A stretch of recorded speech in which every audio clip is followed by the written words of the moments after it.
Hallelujah. ਸਭ ਨੂੰ ਜੈ ਮਸੀਹ ਦੀ। ਸਾਰਿਆਂ ਨੂੰ ਜੈ ਮਸੀਹ ਦੀ।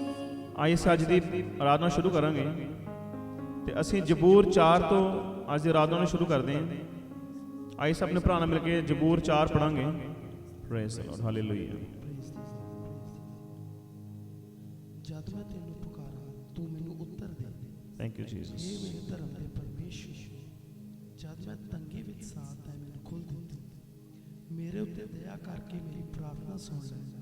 हे ਮਨੁੱਖ ਦੇ ਪੁੱਤਰੋ, ਤੁਸੀਂ ਕਦ ਤੱਕ ਮੇਰੀ ਮਹਿਮਾ ਦੀ ਬੇਇੱਜ਼ਤੀ ਕਰੋਗੇ? ਵਿਅਰਥ ਨਾਲ ਪ੍ਰੀਤ ਲਾਓ, ਝੂਠ ਨੂੰ ਭਾਲੋ। ਪਰ ਇਹ ਜਾਣੋ ਭਈ ਯਹੋਵਾ ਨੇ ਸੰਤ ਜਨਾਂ ਨੂੰ ਆਪਣੇ ਆਪ ਲਈ ਵੱਖਰਾ ਕਰ ਰੱਖਿਆ ਹੈ। ਜਦੋਂ ਮੈਂ ਉਹਨੂੰ ਪੁਕਾਰਾਂ, ਯਹੋਵਾ ਮੇਰੀ ਸੁਣ। ਕੰਬ ਜਾਓ ਪਰ ਪਾਪ ਨਾ ਕਰੋ। ਆਪਣੀਆਂ ਬਿਸਤਰਿਆਂ ਉੱਤੇ ਆਪਣੇ ਮਨਾਂ ਵਿੱਚ ਸੋਚੋ ਅਤੇ ਚੁੱਪ ਰਹੋ। ਥੈਂਕ ਯੂ ਦੇ ਬਲਿਦਾਨ ਚੜਾਓ। Yes Lord. ਤੇ ਯਹੋਵਾ ਉੱਤੇ ਆਸ ਰੱਖੋ। ਵਾਲੇ ਆਖਦੇ ਹਨ ਭਾਈ ਸਾਨੂੰ ਕੌਣ ਕੁਝ ਭਲਾਈ ਵਿਖਾਵੇ। हे ਯਹੋਵਾ, ਆਪਣਾ ਮੁਖੜਾ ਨੂੰ ਸਾਡੇ ਤੇ ਚਮਕਾ। ਤੇ ਮੇਰੇ ਮਨ ਵਿੱਚ ਉਹਨਾਂ ਦੇ ਨਾਲ ਜਦੋਂ ਉਹਨਾਂ ਦੇ ਦਾਣੇ ਤੇ ਦਾਖ ਰਸ ਬਹੁਤ ਵੱਧ ਗਏ ਸਨ, ਵਧੇਕ ਆਨੰਦ ਪਾ ਦਿੱਤਾ। ਮੈਂ ਸ਼ਾਂਤੀ ਨਾਲ ਲੇਟਦਿਆਂ ਹੀ ਸੋ ਜਾਵਾਂਗਾ, ਕਿਉਂ ਜੋ हे ਯਹੋਵਾ ਤੂੰ ਹੀ ਮੈਨੂੰ ਅਮਨ ਵਿੱਚ ਬਸਾ। ਆਮੀਨ। ਆइए सब से खड़े होवांगे और ਅਸੀਂ ਦੁਆ ਚੱਲ ਜਾਵਾਂਗੇ। ਹਾਲੇਲੂਇਆ। ਆइए ਆਪਣੀ ਅੱਖਾਂ ਬੰਦ ਕਰਕੇ ਅਸੀਂ ਉਸ ਖੁਦਾ ਦੇ ਅੱਗੇ ਦੁਆ ਵਿੱਚ ਪੜਾਂਗੇ। ਹਾਲੇਲੂਇਆ। Praise the Lord. ਤੁਹਾਡਾ ਧੰਨਵਾਦ ਕਰਦੇ ਖੁਦਾਵੰਦ ਜੀ, ਤੁਹਾਡਾ ਸ਼ੁਕਰ ਕਰਦੇ ਪ੍ਰਭੂ ਇਸ ਦਿਨ ਵਾਸਤੇ। ਆਪਣੇ ਪਿਤਾ ਪਰਮੇਸ਼ਰ ਸਾਨੂੰ ਤੁਸੀਂ ਇੱਕ ਹੋਰ ਦਿਨ ਬਖਸ਼ਿਆ ਖੁਦਾਵੰਦ ਜੀ, ਤਾਂ ਕਿ ਅਸੀਂ ਪ੍ਰਭੂ ਤੁਹਾਡੇ ਨਾਮ ਦੀ ਆਰਾਧਨਾ ਕਰਨੇ ਪਾਈਏ। ਮੇਰੇ ਪਿਤਾ ਪਰਮੇਸ਼ਵਰ ਜੀ, ਤੁਹਾਡਾ ਧੰਨਵਾਦ ਕਰਦੇ ਹਾਂ ਇਸ ਦਿਨ ਦੇ ਵਾਸਤੇ ਪ੍ਰਭੂ ਜੀ। ਤੁਹਾਡਾ ਸ਼ੁਕਰ ਕਰਦੇ ਕਿਉਂਕਿ ਪ੍ਰਭੂ ਜੀ ਜੀਵਨ ਔਰ ਮੌਤ ਤੁਹਾਡੇ ਹੱਥ ਵਿੱਚ ਆ ਪ੍ਰਭੂ। ਸਾਨੂੰ ਤੁਸੀਂ ਫਿਰ ਮੌਕਾ ਦਿੱਤਾ ਕਿ ਅਸੀਂ ਤੁਹਾਡੇ ਨਾਮ ਦੀ ਜੈ ਜੈਕਾਰੇ ਲਗਾਈਏ ਖੁਦਾਵੰਦ ਜੀ। ਤੁਹਾਡਾ ਧੰਨਵਾਦ ਕਰਦੇ ਹਾਂ, ਤੁਹਾਡਾ ਸ਼ੁਕਰ ਕਰਦੇ ਹਾਂ ਕਿਉਂਕਿ ਤੁਸੀਂ ਮਹਾਨ ਪਰਮੇਸ਼ਰ ਹੋ ਪ੍ਰਭੂ ਜੀ। ਜਦੋਂ ਅਸੀਂ ਜ਼ਬੂਰ 78 'ਚ ਪੜ੍ਹਦੇ ਹਾਂ ਉਹ 'ਚ ਲਿਖਿਆ ਕਿ ਸਿਰਫ ਤੇ ਸਿਰਫ ਯਹੋਵਾ ਹੀ ਪਰਮੇਸ਼ਵਰ ਹੈ ਔਰ ਦੂਸਰਾ ਕੋਈ ਵੀ ਪਰਮੇਸ਼ਵਰ ਨਹੀਂ ਹੈਗਾ। ਤੁਹਾਡਾ ਧੰਨਵਾਦ ਕਰਦੇ ਹਾਂ। ਜਦੋਂ ਯਿਰਮੀਆ ਦੇ ਵਿੱਚ ਵੀ ਅਸੀਂ ਪੜ੍ਹਦੇ ਹਾਂ ਇਸ ਗੱਲ ਨੂੰ ਕਿ ਵਚਨ 'ਚ ਲਿਖਿਆ ਕਿ ਜਿਹੜੀਆਂ ਮੂਰਤੀਆਂ ਲੋਕ ਮੱਥਾ ਟੇਕਦੇ, ਮੂਰਤੀਆਂ ਬੋਲ ਨਹੀਂ ਸਕਦੀਆਂ, ਲੇਕਿਨ ਯਹੋਵਾ ਜੀਵਿਤ ਪਰਮੇਸ਼ਵਰ ਹੈ। ਤੁਹਾਡਾ ਧੰਨਵਾਦ ਕਰਦੇ ਹਾਂ ਪ੍ਰਭੂ ਜੀ, ਤੁਹਾਡੀ ਇਸ ਸਾਮਰਥ ਵਾਸਤੇ, ਤੁਹਾਡੀ ਇਸ ਗੁਣ ਵਾਸਤੇ ਕਿ ਤੁਸੀਂ ਇਨਸਾਨ ਦੀ ਰਚਨਾ ਕੀਤੀ ਖੁਦਾਵੰਦ ਜੀ।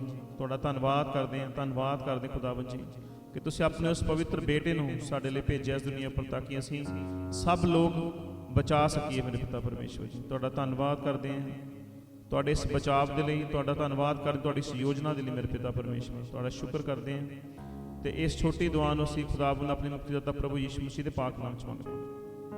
ਆਮੀਨ। ਹਾਲੇਲੂਇਆ। हालेलुया। प्रभु यीशु मसीह के नाम की जय। धन्यवाद। प्रभु ਦੇ ਵਚਨ 'ਚ ਲਿਖਿਆ ਪਰਮੇਸ਼ਰ ਦੀ ਉਪਸਥਿਤੀ ਦੇ ਵਿੱਚ ਬਿਤਾਇਆ ਹੋਇਆ ਇੱਕ ਦਿਨ ਵੀ 1000 ਦਿਨਾਂ ਨਾਲੋਂ ਬਿਹਤਰ ਹੈ। ਤੁਸੀਂ ਸਰਵ ਸ਼ਕਤੀਮਾਨ ਪਰਮੇਸ਼ਰ ਦੀ ਉਪਸਥਿਤੀ 'ਚ ਖੜੇ ਹੋ ਮੇਰੇ ਭੈਣ ਭਰਾਵੋ। ਮਸੀਹ ਵਿੱਚ ਤੁਹਾਡਾ ਸਵਾਗਤ ਹੈ। ਖੁਦਾਵੰਦ ਤੁਹਾਨੂੰ ਆਸ਼ੀਸ਼ ਬਰਕਤ ਦੇ।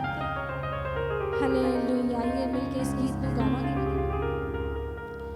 ਜਦੋਂ ਤੈਨੂੰ ਪੁਕਾਰਾਂ ਮੈਂ ਤੂੰ ਸੁਣ ਸੱਚਾਈ ਦੇ ਰੱਬਾ। ਖੁਦਾਵੰਦ ਸੱਚ ਨੂੰ ਦਰਸਾਉਂਦਾ, ਉਹ ਸੱਚਾ ਪਰਮੇਸ਼ਰ ਹੈ। ਤੇ ਵਾਅਦੇ ਸਾਰੇ ਹਾਂ ਔਰ ਆਮੀਨ 'ਚ ਪੂਰੇ ਹੁੰਦੇ ਆ। ਪ੍ਰਭੂ ਕਹਿੰਦੇ ਆ ਸੰਗ ਅੜ ਕੇ ਮੰਗ, ਤੇਰੇ ਪਰਮੇਸ਼ਰ ਦਾ ਹੱਥ ਛੋਟਾ ਨਹੀਂ ਜੋ ਤੈਨੂੰ ਨਾ ਦੇ ਸਕੇ। ਪ੍ਰਭੂ ਦੇ ਵਚਨ 'ਚ ਲਿਖਿਆ ਯਹੋਵਾ ਕੰਨ ਲਾ ਕੇ ਸਾਡੀਆਂ ਪ੍ਰਾਰਥਨਾਵਾਂ ਨੂੰ ਸੁਣਦਾ ਹੈ। ਉਹ ਹਲੀਮਾਂ ਤੇ ਦਇਆ ਕਰਦਾ ਤੇ ਘਮੰਡੀਆਂ ਤੋਂ ਬੈਰ ਕਰਦਾ। ਹਾਲੇਲੂਇਆ। ਧੰਨਵਾਦ। Thank you, Jesus. Hallelujah. Hallelujah.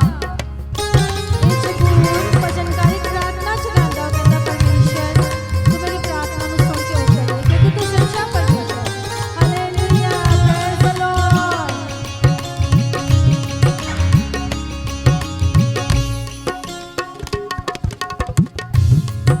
ਜਦੋਂ ਤੈਨੂੰ ਪੁਕਾਰਾਂ ਤੂੰ ਸੁਣ ਸੱਚਾਈ ਦੇ ਰੱਬਾ।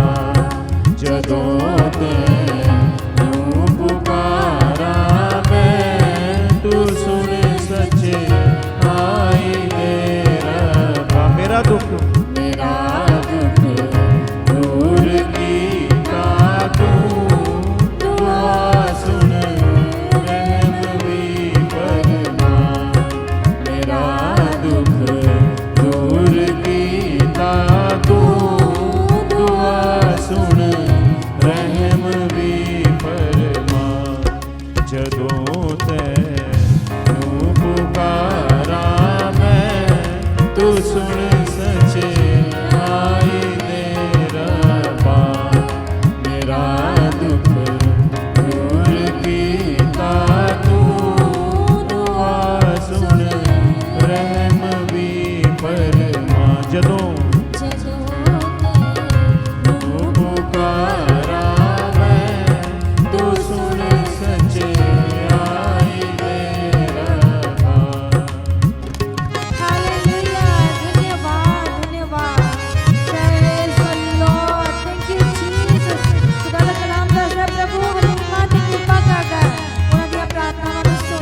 ਜਾਣਾ ਪਾਪ ਦੇ ਨੇੜੇ, ਪਰ ਉਸ ਤੋਂ ਕੰਬਦੇ ਰਹਿਣਾ। Praise the Lord. Thank you, Jesus. ਨਾ ਜਾਣਾ ਪਾਪ ਦੇ ਨੇੜੇ, ਤੇ ਉਸ ਤੋਂ ਕੰਬਦੇ ਰਹਿਣਾ, ਤੇ ਉਸ ਤੋਂ ਕੰਬਦੇ ਰਹਿਣਾ। ਤੇ ਆਪਣੇ ਬਿਸਤਰੇ ਉਤੇ ਦਿਲਾਂ ਵਿੱਚ ਸੋਚ ਚੁੱਪ ਰਹਿਣਾ, ਤੇ ਆਪਣੇ ਬਿਸਤਰੇ ਉਤੇ ਦਿਲਾਂ ਵਿੱਚ ਸੋਚਦੇ ਰਹਿਣਾ। ਹਾਲੇਲੂਇਆ। ਜਦੋਂ ਤੈਨੂੰ ਪੁਕਾਰਾਂ ਮੈਂ, ਤੂੰ ਸੁਣ ਸੱਚਾਈ ਦੇ ਰੱਬਾ। ਮੇਰਾ ਦੁੱਖ ਦੂਰ ਕੀਤਾ ਤੂੰ, ਦੁਆ ਸੁਣ ਰਹਿਮ ਵੀ ਫਰਮਾ। ਮੇਰਾ ਦੁੱਖ ਦੂਰ ਕੀਤਾ ਤੂੰ, ਦੁਆ ਸੁਣ ਰਹਿਮ ਵੀ ਫਰਮਾ। ਚਲੋ ਸੱਚ ਦੀ ਕੁਰਬਾਨੀ, ਭਰੋਸਾ ਰੱਖ ਯਹੋਵਾ ਦਾ। Hallelujah. Praise the Lord. ਚਲਾਓ ਸੱਚ ਦੀ ਕੁਰਬਾਨੀ, ਭਰੋਸਾ ਰੱਖ ਯਹੋਵਾ ਦਾ। ਭਰੋਸਾ ਰੱਖ ਯਹੋਵਾ ਦਾ। ਬਥੇਰੇ ਕਹਿੰਦੇ ਸਾਨੂੰ ਕੌਣ ਚੰਗੀ ਸ਼ੈ ਹੁਣ ਵਿਖਾਵੇਗਾ। ਬਥੇਰੇ ਕਹਿੰਦੇ ਸਾਨੂੰ ਕੌਣ ਚੰਗੀ ਸ਼ੈ ਵਿਖਾਵੇਗਾ। ਜਦੋਂ ਮੈਂ ਤੈਨੂੰ ਹਾਲੇਲੂਇਆ ਜਦੋਂ ਤੈਨੂੰ ਪੁਕਾਰਾਂ ਮੈਂ, ਤੂੰ ਸੁਣ ਸੱਚਾਈ ਦੇ ਰੱਬਾ। ਮੇਰਾ ਦੁੱਖ ਦੂਰ ਕੀਤਾ ਤੂੰ, ਦੁਆ ਸੁਣ ਰਹਿਮ ਵੀ ਫਰਮਾ। ਜਦੋਂ ਤੈਨੂੰ ਪੁਕਾਰਾਂ ਮੈਂ, ਤੂੰ ਸੁਣ ਸੱਚਾਈ ਦੇ ਰੱਬਾ। ਮੇਰਾ ਦੁੱਖ ਦੂਰ ਕੀਤਾ ਤੂੰ, ਦੁਆ ਸੁਣ ਯਹੋਵਾ ਆਪਣੇ ਚਿਹਰੇ ਦਾ ਸਾਡੇ ਉਤੇ ਚਾਨਣ ਕਰ। Praise the Lord. Thank you, Jesus. Hallelujah. Hallelujah. Hallelujah. Jehovah ਆਪਣੇ ਚਿਹਰੇ ਦਾ ਸਾਡੇ ਉਤੇ ਚਾਨਣ ਕਰ। ਸਾਡੇ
ਧੰਨਵਾਦ ਤੁਹਾਡਾ ਸ਼ੁਕਰ ਕਰਦੇ ਖੁਦਾਵੰਦ ਜੀ, ਤੁਹਾਡਾ ਧੰਨਵਾਦ ਕਰਦੇ ਖੁਦਾਵੰਦ ਜੀ। ਤੁਸੀਂ ਸੱਚੇ ਪਰਮੇਸ਼ਰ ਨੇ ਖੁਦਾਵੰਦ। ਤੁਸੀਂ ਵਚਨ 'ਚ ਲਿਖਿਆ ਸੀ ਜਦ ਪਹਿਲਾ ਪਤਰਸ ਉਹਦੀ 3:12 'ਚ ਪੜ੍ਹਦੇ ਮੇਰੇ ਪਿਤਾ, ਤੁਹਾਡਾ ਧੰਨਵਾਦ ਕਰਦੇ ਖੁਦਾਵੰਦ ਇਸ ਵਚਨ ਵਾਸਤੇ ਕਿ ਤੁਸੀਂ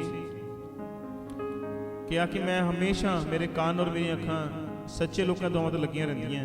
ਤੁਹਾਡਾ ਧੰਨਵਾਦ ਕਰਦੇ ਖੁਦਾਵੰਦ ਜੀ ਉਸ ਪਾਕ ਵਚਨ ਵਾਸਤੇ ਮੇਰੇ ਪਿਤਾ, ਕਿਉਂਕਿ ਤੁਸੀਂ ਆਪਣੇ ਸੱਚੇ ਲੋਕਾਂ ਦੀ ਤੁਸੀਂ ਸੁਣਦੇ ਆ ਮੇਰੇ ਪਿਤਾ ਬਾਪ, ਔਰ ਸੱਚਾ ਉਹੀ ਹੈ ਜਿਹੜਾ ਖੁਦਾਵੰਦ ਪ੍ਰਭੂ ਯਿਸੂ ਮਸੀਹ ਦੇ ਪਿੱਛੇ ਚੱਲਦਾ ਹੈ।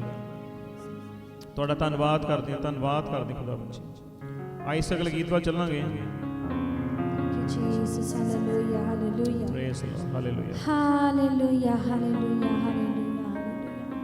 प्रभु यीशु ने क्या मार्ग सच्चाई जीवन मैं हाँ, मेरे तो बिना खुदा दे राज दे विच कोई नहीं जा सकता। यीशु साडी ढाल है, साडा झिलम, साडे लुकने दा स्थान, साडी सच्चाई है, ओही है। हालेलुया, धन्यवाद धन्यवाद धन्यवाद। इसीलिए प्रभु ने क्या मैं जाना, लेकिन मैं तानू कल्ला नहीं छड्डूंगा, तानू एक सहायक लेके जाऊंगा, सच दा आत्मा जो हमेशा ताडे नाल रहेगा और परमेश्वर दे जीवन दे रस्ते जो है सानू सिखाएगा। यीशु दे नाम नू साडे जीवन च उच्चा करेगा, सानू खुदावंद दे लायक बनाएगा। धन्यवाद धन्यवाद जी मेरे भैन भरावो, यीशु नाम दे विच कुदरत है, यीशु नाम च छुटकारा है, यीशु नाम च जीवन है।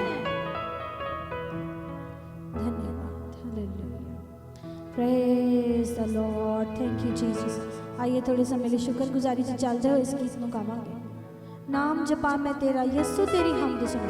जी हाँ मेरे भैन भरावो, केवल ओही हमद दे लायक है, ओही महिमा दे लायक है, ओही प्रशंसा दे लायक है, क्योंकि वो सच्चा और न्यायी है, क्योंकि वो पवित्र है। Hallelujah hallelujah. खुदावंद दा कलाम दसदा कि सारी दुनिया दा छुटकारा बन गया, सारी दुनिया ने प्रभु यीशु मसीह ने लहू बहाया ताकि जेड़ा भी कोई ईमान रखे वो नाश ना हो बल्कि अनंत काल दा जीवन पाए। Praise the Lord, thank you Jesus. धन्यवाद धन्यवाद। We praise you Lord, we worship you Lord, we honour you Lord. Hallelujah hallelujah hallelujah hallelujah. Thank you Jesus. बजा के हालेलुया नचते गाते हुए, क्योंकि यीशु मसीह साडी ज़्यादा चश्मा है, उन्हें सानू खुशी दी है, एक उम्मीद दी है, आस दी है कि प्रभु दे रास्ते चल के असीं खुदा दे घर पहुंचांगे। यीशु ने कहा जिथे मैं रहांगा उत्थे तुसीं भी रहोगे। Hallelujah, praise the Lord. नाम जपा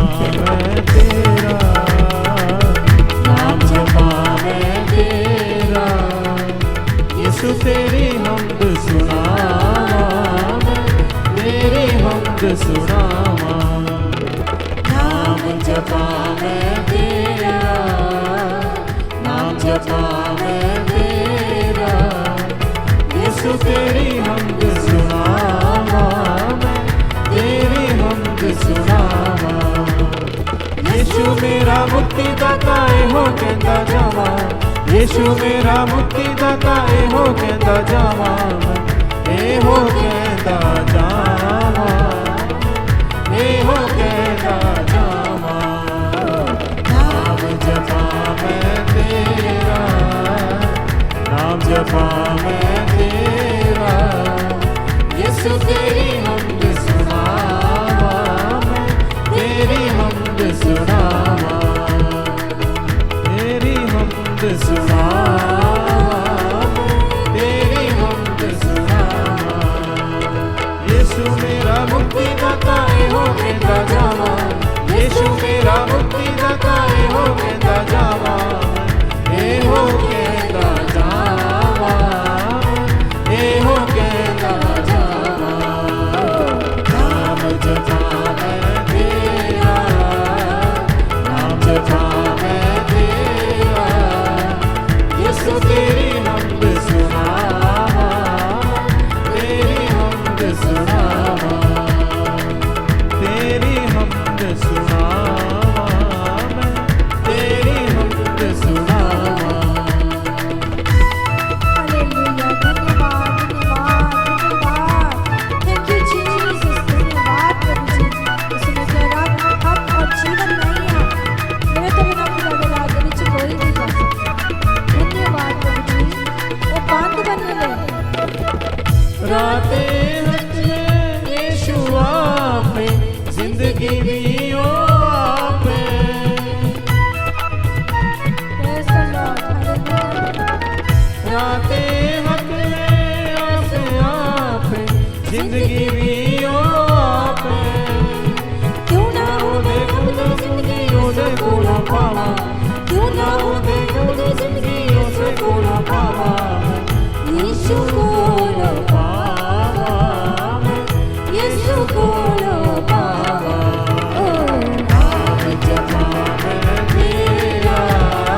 प्रेज लॉर्ड यीशु ऐसा कलमा जेड़ा रब दे नाल सी असलो यीशु है ओ कलमा जेड़ा रब दे नाल सी असलो एहो कलमा है खुदा मैं लोकां नू बतलावां एहो कलमा है खुदा मैं लोकां नू बतलावां लोकां नू बतलावां लोकां नू बतलावां नाम जपा मैं तेरा नाम जपा मैं तेरा यीशु तेरी हमद सुनावां तेरी हमद सुनावां नाम जपा मैं तेरा नाम जपा मैं तेरा यीशु तेरी हमद सुनावां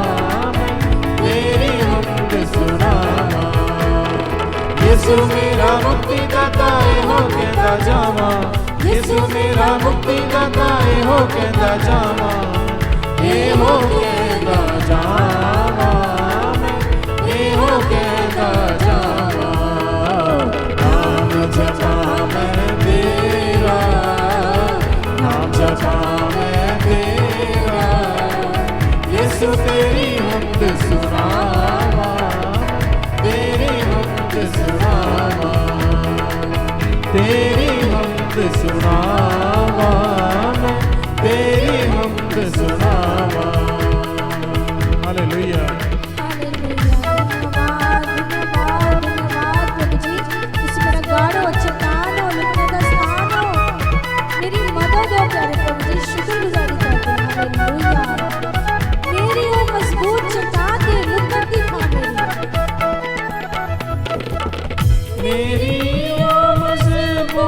चट्टान ते लुकने दी थां है मेरी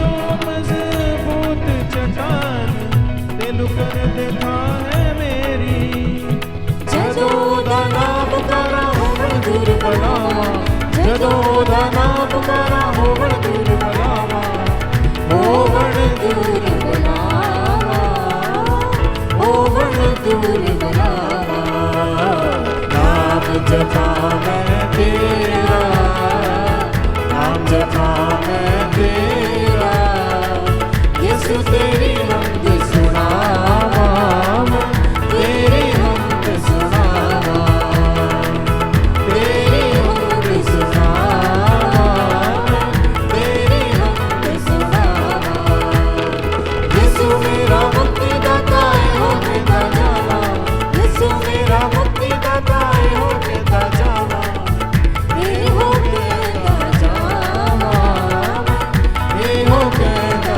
जावां नाम जपा मैं तेरा नाम जपा मैं तेरा यीशु तेरी हमद सुनावां तेरी हमद सुनावां यीशु तेरी हमद सुनावां तेरी हमद सुनावां यीशु तेरी हमद सुनावां तेरी हमद सुनावां तेरी हमद सुनावां तेरी हमद सुनावां तेरी हमद सुनावां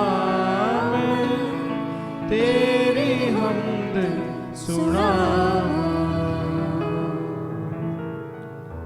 हालेलुया हालेलुया धन्यवाद करते धन्यवाद मेरे महान परमेश्वर जी मुबारक हो तुसी प्रभु जी मुबारक है तुहाडा नाम खुदावन मुबारक है तुहाडा लहू यसु राजा जो सानू निरंतर पापां तो प्रभु छुटकारा दिंदा है प्रभु तू साडी मददगार हो साडी उम्मीद साडी आस हो प्यारे प्रभु जी ਅਸੀਂ शुक्रगुजारी कर तुहाडे इस वड्डे प्यार लई तुम्हें खुदा का प्यार मिला है यीशु का लहू मुझे छू गया है सब गाएंगे हालेलुया धन्यवाद प्रभु यीशु रूहे खुदा का प्यार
लहू यीशु का रहमतों वाला, लहू यीशु का कुव्वतों वाला, लहू यीशु का रहमतों वाला, लहू यीशु का कुव्वतों वाला।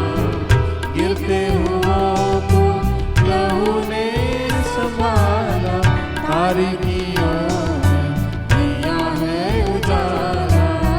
गिरते हुओं को लहू ने संभाला, तारीकियों में दिया है उजाला। ऐसा है लहू, ऐसा है लहू, ऐसा है लहू, ऐसा है लहू। यीशु का लहू गया मुझे छू, सारी बरकतें, सारी बरकतें देता है लहू। छू मुझे छू, पाक रू मुझे छू, छू मुझे छू, पाक रू मुझे छू। रूहे खुदा का प्यार मिला है, रूहे खुदा का प्यार मिला है।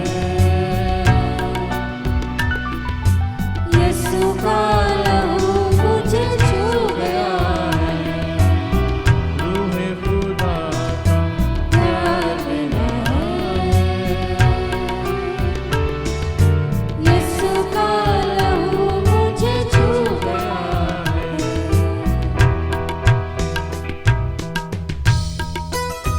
हालेलुया, धन्यवाद धन्यवाद।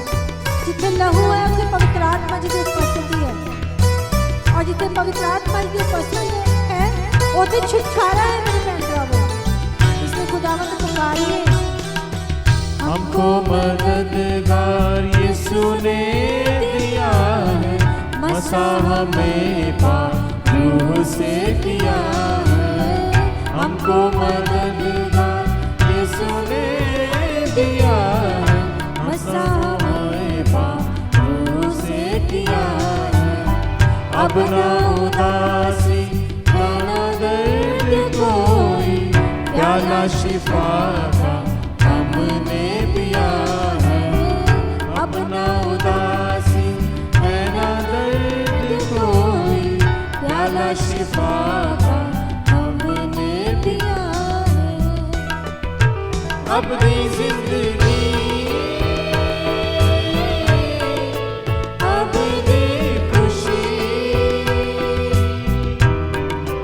अब दी जिंदगी, अब दी खुशी। रोशनी हमें रूह से मिली,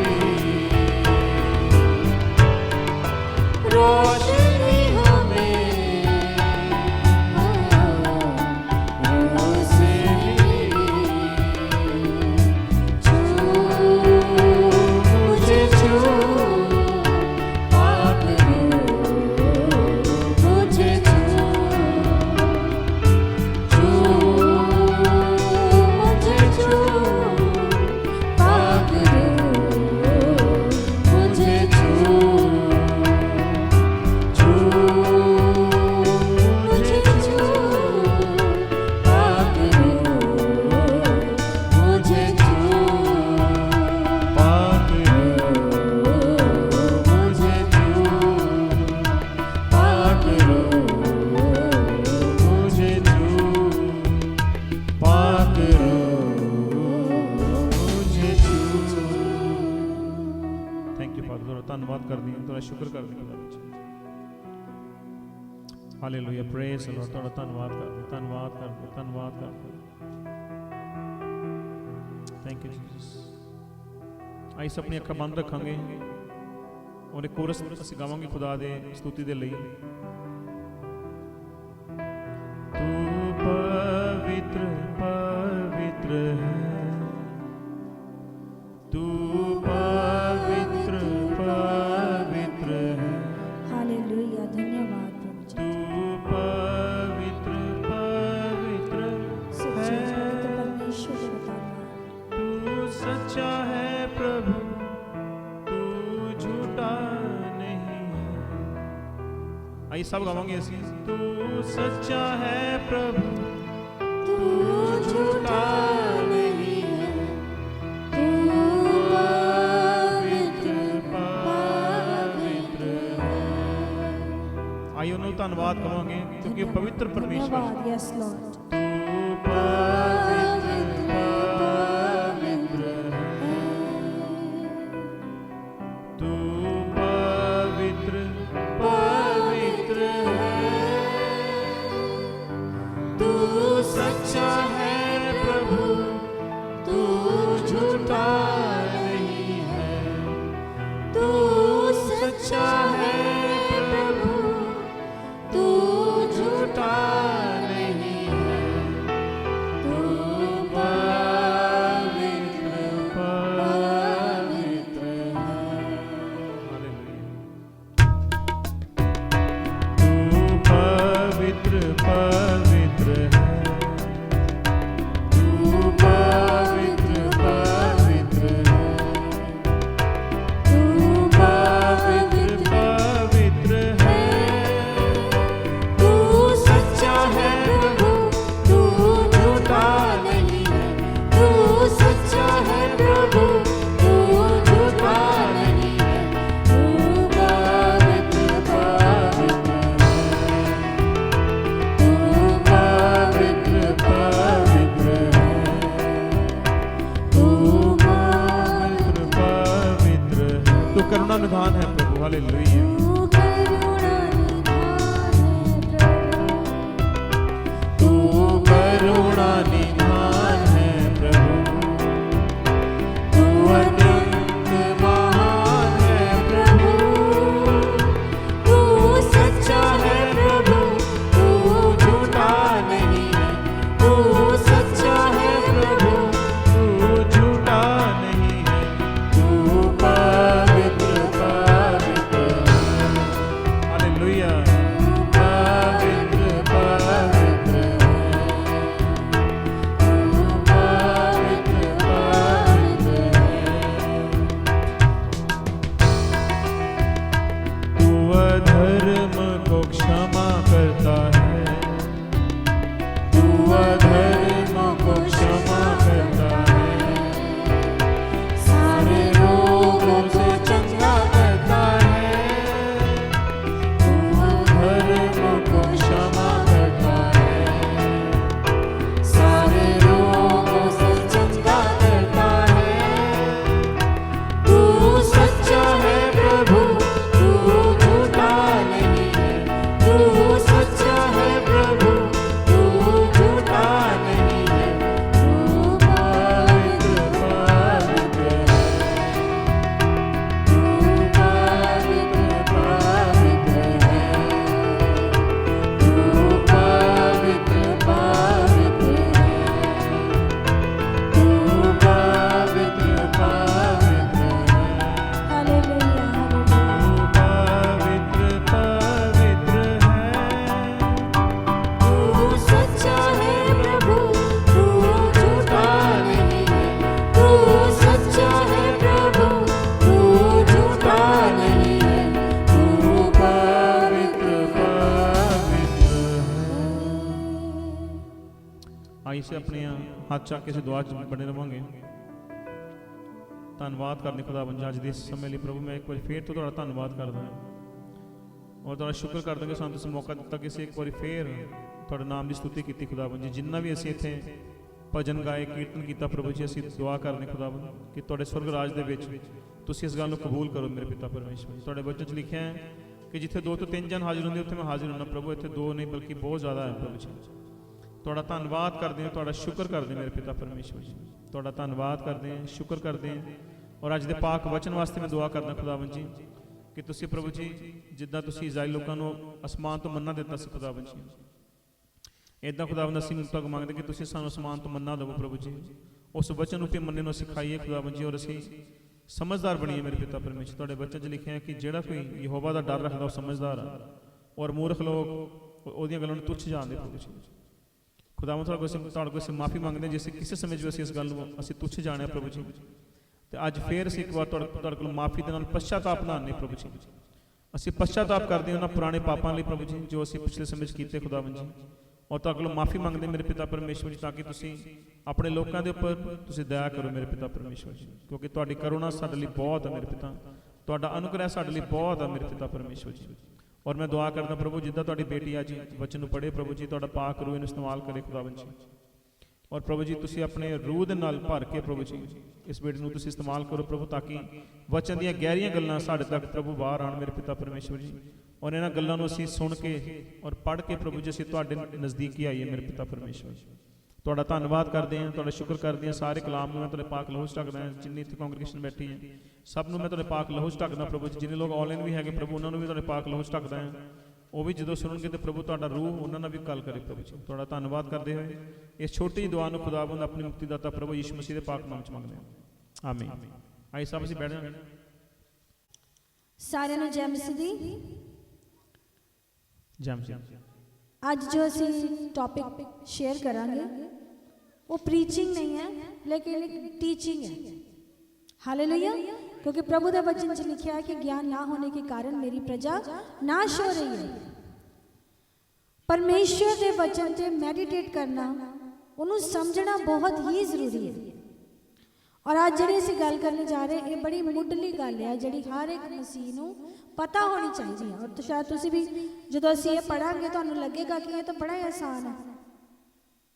आज असीं गल करांगे ह्यूमन साइकिल, मतलब कि जदों कोई इंसान इस दुनिया ते आंदा है क्यों आया हो, उहदा की परपस है और वो क्यों चला जाता है। बाइबल सानू बहुत सारी गल्लां बारे दसदी है, जन्म बारे भी दसदी है, मरण बारे भी दसदी है, पुनरुत्थान बारे भी दसदी है, स्वर्ग बारे भी दसदी है, नरक बारे भी दसदी है। और बहुत सारे लोगों को मैं देखती हूँ बाइबल दे विच जो चर्चा दे विच लोगों को पता ही नहीं हुंदा कि असीं इस दुनिया ते करने की आए हैं।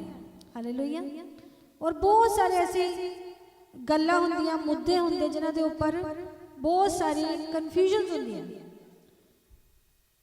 सधारणता असीं पिछले महीने किसी दे घर गए, उन्होंने सानू डिनर ते बुलाया सीगा ते उत्थे 2 मुस्लिम फैमिलीज़ भी आईयां होईयां सी। तो जो असीं उन्हां नाल गलबात करने लगे तो अमन जी ने अपना फेथ उन्हां नाल शेयर किया। उन्होंने दस्सिया कि मैं परमेश्वर का सेवक हाँ और असीं इदां दा बाइबल पढ़ते हाँ तो खुदा का कलाम असीं लोकां नूं सुणाने हां। तो उन्होंने अपने मुस्लिम धर्म दे विचों तोरा दे विचों, क्योंकि ये सब कुछ मिले जुले ही है, कहने का भाव है कि असीं सब उस महान परमेश्वर की संतान है। उहदे विचों अब्राहम की संतान निकली तो उहदे विचों ही जिहड़ी कि फिर अगे जाके इसहाक जो उन्हां दा बेटा सीगा और फिर इशमाइल उन्हां दे विचों ये सारी जनरेशनस निकलियां। तो जिहड़े मुस्लिम लोग इशमाइल दे विचों एक कौम निकली हुई है, जिद्दां बाइबल दे विच भी दस्सिया कि जिहड़ी इशमाइल जो जिहड़ी कौम निकलूगी वो वादे की कौम नहीं है, लेकिन वो बड़ी अड़ब किस्म की कौम है। परमेश्वर के वचन च इन्नी गल लिखी है। तो उन्हों का भी अब्बा अब्राहम है तो साडा भी अब्राहम, असी भी अब्राहमिक कवनेंट, मतलब कि जी अब्राहम के नाल परमेश्वर ने वाचा बनी सी, असी भी उहदे अंडर आने तो वह भी उसी चीज़ के अंडर आते। तो फिर उन्होंने बहुत सारे सवाल अमन जी कोलों कीते ते खुदा का शुक्र है कि इन्होंने सारे सवालों का जवाब दिता। पर की जो तुहानूं जवाब ना आंदा होवे फिर साडे विश्वास से एक सवाल पैदा हो जाता। फिर वो कहते तुहानूं तां आप ही नहीं पता, तो सानूं की दसना है। हालेलुया। और सानू कहा गया है कि जाओ की करो, सुसमाचार का प्रचार करो। इसलिए सानू प्रीचिंग भी सुननी है और टीचिंग से भी ध्यान देना है। हालेलुया। प्रभु के वचन में यीशु मसीह कहते जेड़ा भी मेरे कोल भेजदा है खुदावन उच मैं एक नूं भी नहीं गवांदा। लोग भेजे जाते हैं। अज इस जगह ते जिन्ने भी लोग तुसीं प्रभु कोलों भेजे गए हो ताकि तुसी आज दे वचन नूं सुनो। ਹਾਲੇਲੂਇਆ। Praise the Lord. ਤੇ ਮੈਂ ਤੁਹਾਨੂੰ ਇਹ ਕਹੂੰਗੀ ਵੀ ਬੜੀ ਮੁੱਢਲੀ ਜੀ ਗੱਲ ਹੈਗੀ ਆ, ਲੇਕਿਨ ਉਹਨੂੰ ਧਿਆਨ ਨਾਲ ਸੁਣਨਾ, ਕਿਉਂਕਿ ਬਹੁਤ ਸਾਰੀਆਂ ਗੱਲਾਂ, ਜਦੋਂ ਮੈਂ ਵੀ ਇਸ ਗੱਲ ਬਾਰੇ ਸਟੱਡੀ ਕਰ ਰਹੀ ਸੀ ਤੇ ਮੈਨੂੰ ਵੀ ਬਹੁਤ ਸਾਰੀਆਂ ਐਸੀਆਂ ਗੱਲਾਂ ਦਾ ਪਤਾ ਲੱਗਾ ਜੋ ਮੈਨੂੰ ਪਹਿਲਾਂ ਪਤਾ ਨਹੀਂ ਸੀ। ਹਾਲੇਲੂਇਆ। ਬੜੀ ਬੇਸਿਕ ਜਿਹੀ ਟੀਚਿੰਗ ਅੱਜ ਤੋਂ ਸ਼ੁਰੂਆਤ ਤੋਂ, ਕਿ ਜਦੋਂ ਪਰਮੇਸ਼ਰ ਨੇ ਇਨਸਾਨ ਦੀ ਰਚਨਾ ਕੀਤੀ। ਹਾਲੇਲੂਇਆ। ਆਈਏ ਆਪਾਂ ਚੱਲਾਂਗੇ। ਬਹੁਤ ਵਾਰੀ ਸਾਨੂੰ ਕਿਹਾ ਜਾਂਦਾ ਕਿ ਅਸੀਂ ਪਰਮੇਸ਼ਰ ਦੇ ਸਰੂਪ 'ਚ ਬਣਾਏ ਗਏ। ਹਾਲੇਲੂਇਆ। ਸਭ ਲੋਕ ਇਹ ਜਾਣਦੇ ਕਿ ਅਸੀਂ ਪਰਮੇਸ਼ਰ ਦੇ ਸਰੂਪ 'ਚ ਬਣਾਏ ਗਏ। ਤੇ ਮੈਂ ਤੁਹਾਡੇ ਕੋਲ ਕੁਝ ਸਵਾਲ ਵੀ ਪੁੱਛੂੰਗੀ, ਮੈਨੂੰ ਤੁਸੀਂ ਜਵਾਬ ਵੀ ਦੇਣੇ, ਕਿਉਂਕਿ ਇਹਨੂੰ ਆਪਾਂ ਇੱਕ ਗੱਲਬਾਤ, ਇੱਕ ਚਰਚਾ ਦੀ ਤਰ੍ਹਾਂ ਅੱਜ ਆਪਾਂ ਇਹਨੂੰ ਸਿੱਖਾਂਗੇ। ਹਾਲੇਲੂਇਆ। ਔਰ ਦੇਖਾਂਗੇ ਕਿ ਸਾਨੂੰ ਕਿੰਨਾ ਕੁ ਪਤਾ ਹੈ, ਔਰ ਜਾਂਚਾਂਗੇ ਆਪਣੇ ਆਪ ਨੂੰ, ਔਰ ਦੇਖਾਂਗੇ ਖੁਦਾ ਦਾ ਕਲਾਮ ਸਾਨੂੰ ਕੀ ਕਹਿੰਦਾ ਹੈ। ਆइए पढ़ांगे अमन जी, ਆਪਾਂ ਚੱਲਾਂਗੇ ਉਤਪੱਤੀ 2 ਉਹਦੀ 7। ਯਹੋਵਾ ਪਰਮੇਸ਼ਵਰ ਨੇ ਆਦਮੀ ਨੂੰ ਜ਼ਮੀਨ ਦੀ ਮਿੱਟੀ ਤੋਂ ਰਚਿਆ ਅਤੇ ਉਸ ਦੀਆਂ ਨਾਸਾਂ ਵਿੱਚ ਜੀਵਨ ਦਾ ਸਾਹ ਫੂਕਿਆ, ਸੋ ਆਦਮੀ ਜਿਉਂਦੀ ਜਾਨ ਹੋ ਗਿਆ। Praise the Lord. ਇਹ ਤਾਂ ਪਤਾ ਲੱਗਦਾ ਕਿ ਪਰਮੇਸ਼ਰ ਨੇ ਆਦਮ ਨੂੰ ਕਿੱਦਾਂ ਬਣਾਇਆ? ਮਿੱਟੀ ਤੋਂ ਬਣਾਇਆ, ਤੇ ਉਹ ਜਿੰਦੀ ਜਾਨ ਬਣ ਗਿਆ। ਔਰ ਇੱਕ ਜਗ੍ਹਾ ਇਦਾਂ ਲਿਖਿਆ ਪਰਮੇਸ਼ਰ ਨੇ ਦੇ ਵਚਨ 'ਚ ਕਿ ਪਰਮੇਸ਼ਰ ਨੇ ਇਨਸਾਨ ਨੂੰ ਆਪਣੀ ਇਮੇਜ 'ਚ ਬਣਾਇਆ, ਆਪਣੇ ਸਰੂਪ 'ਚ ਬਣਾਇਆ। ਬਹੁਤ ਵਾਰੀ ਦਿਮਾਗ ਸਾਡੇ ਇਹੀ ਆਉਂਦਾ ਕਿ ਉਹ ਤਾਂ ਸਾਡੇ ਵਰਗਾ ਹੈ, ਉਹਦੇ ਕੋਲ 2 ਅੱਖਾਂ ਆ, ਕੰਨ ਵੀ। ਜਿੱਦਾਂ ਪਰਮੇਸ਼ਰ ਦਾ ਵਚਨ ਦੱਸਦਾ ਕਿ ਪਰਮੇਸ਼ਰ ਦੀਆਂ ਅੱਖਾਂ ਉਹਦੇ ਲੋਕਾਂ ਦੀਆਂ ਲੱਗੀਆਂ ਰਹਿੰਦੀਆਂ, ਉਹਦੇ ਕੰਨ ਉਹਦੀ ਪ੍ਰਾਰਥਨਾਵਾਂ ਨੂੰ ਸੁਣਦੇ ਰਹਿੰਦੇ, ਉਹਨਾਂ ਦੀ ਹੱਥਾਂ ਤੇ ਹਥੇਲੀਆਂ ਤੇ ਸਾਡੀ ਕੀ ਹੋਈਆਂ? ਸੂਰਤ ਗੁਦੀ ਹੋਈ ਆ। ਲੇਕਿਨ ਇਹ ਤੋਂ ਹੋਰ ਵੀ ਅੱਗੇ ਸਾਨੂੰ ਅੱਜ ਸਮਝਣਾ ਇਸ ਗੱਲ ਨੂੰ। ਉਹ ਤੋਂ ਪਹਿਲਾਂ ਆਪਾਂ ਪੜਾਂਗੇ ਅਮਨ ਜੀ ਉਤਪੱਤੀ 1 ਦੀ 26 ਤੋਂ 27 ਕਿ ਪਰਮੇਸ਼ਰ ਨੇ ਸਾਨੂੰ ਬਣਾਇਆ ਹੀ ਕਿਉਂ? ਕਦੀ ਤੁਹਾਡੇ ਦਿਲ 'ਚ ਸਵਾਲ ਇਹ ਆਂਦਾ ਹੈ ਕਿ ਅਸੀਂ ਬਣਾਏ ਕਿਉਂ ਗਏ? ਵਾਏ ਪ੍ਰਭੂ ਨੂੰ ਕੀ ਜ਼ਰੂਰਤ ਸਾਨੂੰ ਇਸ ਦੁਨੀਆ ਤੇ ਆਏ ਕਿਉਂ ਆ? ਮੈਨੂੰ ਕਿਉਂ ਬਣਾਇਆ ਗਿਆ? ਪੜ੍ਹੀਏ ਅਮਨ ਜੀ। ਤਾਂ ਪਰਮੇਸ਼ਵਰ ਨੇ ਆਖਿਆ ਕਿ ਅਸੀਂ ਆਦਮੀ ਨੂੰ ਆਪਣੇ ਸਰੂਪ ਉੱਤੇ ਔਰ ਆਪਣੇ ਵਰਗਾ ਬਣਾਈਏ। ਪਰਮੇਸ਼ਰ ਨੇ ਕਿਹਾ ਆਪਣੇ ਸਰੂਪ ਵਰਗਾ ਬਣਾਈਏ ਔਰ ਆਪਣੇ ਵਰਗਾ ਬਣਾਈਏ। ਅੱਗੇ ਅਮਨ ਜੀ। ਅਤੇ ਉਹ ਸਮੁੰਦਰ ਦੀਆਂ ਮੱਛੀਆਂ ਅਤੇ ਉਹ ਆਕਾਸ਼ ਦੀਆਂ ਪੰਛੀਆਂ ਅਤੇ ਉਹ ਡੰਗਰਾਂ ਉੱਤੇ, ਸਗੋਂ ਸਾਰੀ ਧਰਤੀ ਉੱਤੇ ਔਰ ਧਰਤੀ ਪੁਰ ਸਾਰੇ ਕਿਸਰਨ ਵਾਲਿਆਂ ਉੱਤੇ ਰਾਜ ਕਰਨ। ਹਾਲੇਲੂਇਆ। ਸੋ ਪਰਮੇਸ਼ਵਰ ਨੇ ਆਦਮੀ ਨੂੰ ਆਪਣੇ ਸਰੂਪ ਉੱਤੇ ਉਤਪਤ ਕੀਤਾ ਜੀ। ਪਰਮੇਸ਼ਵਰ ਦੇ ਸਰੂਪ ਉੱਤੇ ਉਹਨੂੰ ਉਤਪਤ ਕੀਤਾ, ਨਰ ਔਰ ਨਾਰੀ ਉਸਨੇ ਉਹਨਾਂ ਨੂੰ ਉਤਪਤ ਕੀਤਾ। ਜੀ। ਪਰਮੇਸ਼ਵਰ ਨੇ ਉਹਨਾਂ ਨੂੰ ਆਸ਼ੀਸ਼ ਦਿੱਤੀ ਜੀ।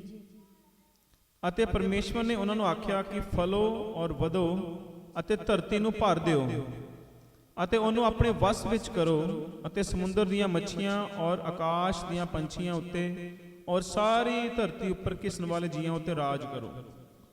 ਤਦ ਪਰਮੇਸ਼ਵਰ ਨੇ ਆਖਿਆ, ਵੇਖੋ ਮੈਂ ਤੁਹਾਨੂੰ ਹਰ ਬੀ ਵਾਲਾ ਸਾਗ ਪਾਤ ਜਿਹੜਾ ਧਰਤੀ ਉੱਤੇ ਹੈ, ਸੋ ਹਰ ਬਿਰਛ ਜਿਹਦੇ ਵਿੱਚ ਉਹਦਾ ਬੀ ਵਾਲਾ ਫਲ ਹੈ ਦੇ ਦਿੱਤਾ ਹੈ, ਇਹ ਤੁਹਾਡੇ ਲਈ ਭੋਜਨ ਹੈ। ਜੀ। ਅਤੇ ਮੈਂ ਧਰਤੀ ਦੇ ਹਰ ਜਾਨਵਰ ਨੂੰ, ਹਰ ਆਕਾਸ਼ ਦੇ ਹਰ ਪੰਛੀ ਨੂੰ ਔਰ ਹਰ ਧਰਤੀ ਉੱਪਰ ਘਿਸਣ ਵਾਲੇ ਜੀ ਨੂੰ ਜਿਹਦੇ ਵਿੱਚ ਜੀਵਨ ਦਾ ਸਾਹ ਹੈ, ਖਾਣ ਲਈ ਹਰ ਪ੍ਰਕਾਰ ਦਾ ਸਾਗ ਪਾਤ ਦੇ ਦਿੱਤਾ ਹੈ। ਅਤੇ ਉਵੇਂ ਹੀ ਹੋ ਗਿਆ। ਜੀ। ਉਪਰੰਤ ਪਰਮੇਸ਼ਵਰ ਨੇ ਸਰਬਤ ਨੂੰ ਜਿਸ ਨੂੰ ਉਸਨੇ ਬਣਾਇਆ ਸੀ ਦੇਖਿਆ ਅਤੇ ਵੇਖੋ ਉਹ ਬਹੁਤ ਚੰਗਾ ਸੀ। ਸੋ ਸਾਂਝ ਤੇ ਸਵੇਰ 6ਵਾਂ ਦਿਨ ਹੋ ਗਿਆ। ਪਰਮੇਸ਼ਰ ਨੇ ਸਰਬਤ ਨੂੰ ਬਣਾਇਆ, ਪਰਮੇਸ਼ਰ ਨੇ ਸਾਰੀਆਂ ਗੱਲਾਂ ਬਣਾਈਆਂ ਔਰ ਪ੍ਰਭੂ ਨੇ ਕਿਹਾ ਬਹੁਤ ਅੱਛਾ ਹੈ। ਪਰ ਕਿਉਂ ਬਣਾਈਆਂ ਸੀ ਪਰਮੇਸ਼ਰ ਨੇ? ਕਿਉਂਕਿ ਪਰਮੇਸ਼ਰ ਚਾਹੁੰਦੇ ਸੀ ਕਿ ਉਹ ਪਰਮੇਸ਼ਰ ਦੀ ਸੰਗਤੀ ਚ ਰਹੇ। ਹਾਲੇਲੂਇਆ। ਪਰਮੇਸ਼ਰ ਉਹਨਾਂ ਦੇ ਰਾਹੀਂ ਜੀਣਾ ਚਾਹੁੰਦੇ ਸੀ। ਪਰਮੇਸ਼ਰ ਨੇ ਅੱਗੇ ਜੋ ਦੇਖਦੇ ਉਹਨਾਂ ਨੇ ਕਿਹਾ ਕਿ ਜਿਹੜਾ ਤੈਨੂੰ ਮੈਂ ਬਾਗ ਦੇਣਾ ਤੇ ਉਹਦੀ ਰਾਖੀ ਕਰਨੀ ਹੈ। ਉਹਨਾਂ ਨੂੰ ਪਰਮੇਸ਼ਰ ਨੇ ਆਪਣੇ ਸਹਿਕਰਮੀ ਦੇ ਰੂਪ ਚ ਬਣਾਇਆ ਸੀ। ਹਾਲੇਲੂਇਆ। ਲੇਕਿਨ ਅਸੀਂ ਇਸ ਗੱਲ ਤੇ ਗੌਰ ਕਰਾਂਗੇ ਕਿ ਇਸ ਗੱਲ ਦਾ ਕੀ ਮਤਲਬ ਹੈ ਕਿ ਉਹ ਪਰਮੇਸ਼ਰ ਦੀ ਸਰੂਪ ਚ ਬਣਾਏ ਗਏ ਸੀ। ਹਾਲੇਲੂਇਆ। ਹਾਲੇਲੂਇਆ। ਪਰਮੇਸ਼ਰ ਦੇ ਸਰੂਪ ਚ ਬਣਾਏ ਜਾਣ ਦਾ ਮਤਲਬ ਕੀ ਹੈ ਮੇਰੇ ਭੈਣ ਭਰਾਵੋ? ਕੋਈ ਦੱਸ ਸਕਦਾ ਹੈ? ਆਪਾਂ ਪੜਾਂਗੇ ਇਫਸੀਆਂ 4 ਦੀ 14।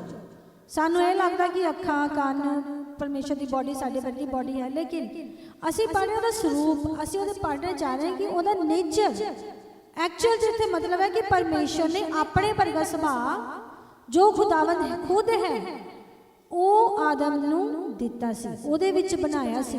ਪੜ੍ਹੀਏ ਮਨ ਜੀ। ਅਤੇ ਨਵੀਂ ਇਨਸਾਨੀਅਤ ਨੂੰ ਪਹਿਨ ਲਓ ਜਿਹੜੀ ਪਰਮੇਸ਼ਵਰ ਦੇ ਅਨੁਸਾਰ ਸਚਾਈ ਦੇ ਧਰਮ ਅਤੇ ਪਵਿੱਤਰਤਾ ਵਿੱਚ ਉਤਪਤ ਹੋਈ ਹੈ। ਬਸ ਪਰਮੇਸ਼ਰ ਦੇ ਅਨੁਸਾਰ, ਮਤਲਬ ਪਰਮੇਸ਼ਰ ਦੇ ਸਰੂਪ ਦੇ ਵਿੱਚ ਸਚਾਈ ਹੈ। ਮੰਜੀ ਅੱਗੇ, ਅਤੇ ਸਚਾਈ ਦੇ ਧਰਮ ਅਤੇ ਪਵਿੱਤਰਤਾ ਵਿੱਚ ਉਤਪਨ ਹੋਈ ਹੈ। ਪਵਿੱਤਰਤਾ ਵਿੱਚ ਉਤਪਨ ਹੋਈ ਹੈ। ਕਹਿਣ ਦਾ ਭਾਵ ਇਹ ਹੈ ਕਿ ਪਰਮੇਸ਼ਰ ਦੇ ਸਰੂਪ ਵਿੱਚ ਰਚੇ ਜਾਣ ਦਾ ਮਤਲਬ ਹੈ ਸਚਾਈ ਵਿੱਚ ਰਚੇ ਜਾਣਾ, ਪਵਿੱਤਰਤਾ ਵਿੱਚ ਰਚੇ ਜਾਣਾ ਤੇ ਉਹਦੇ ਧਰਮ ਦੇ ਵਿੱਚ ਰਚੇ ਜਾਣਾ। ਮਾਨੇ ਪਰਮੇਸ਼ਰ ਨੇ ਆਦਮ ਨੂੰ ਸੱਚਾ ਬਣਾਇਆ ਸੀ, ਪਵਿੱਤਰ ਬਣਾਇਆ ਸੀ ਔਰ ਧਰਮੀ ਠਹਿਰਾਇਆ ਸੀ। Hallelujah, praise the Lord. ਠੀਕ ਹੈ ਮੇਰੇ ਭੈਣ ਭਰਾਵੋ, ਪਰਮੇਸ਼ਰ ਦੇ ਸਰੂਪ ਵਿੱਚ ਬਣਾਇਆ ਜਾਣ ਦਾ ਮਤਲਬ ਹੈ ਸੱਚਾ ਇਨਸਾਨ, ਧਰਮੀ ਇਨਸਾਨ ਤੇ ਪਵਿੱਤਰ ਇਨਸਾਨ।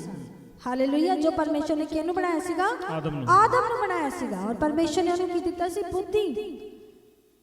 ਜਿਸ ਤਰ੍ਹਾਂ ਪਰਮੇਸ਼ਰ ਬੁੱਧਵਾਨ ਹੈ, ਪਰਮੇਸ਼ਰ ਨੇ ਆਦਮ ਨੂੰ ਵੀ ਬੁੱਧਵਾਨ ਬਣਾਇਆ ਸੀਗਾ। ਹਾਲੇਲੂਇਆ।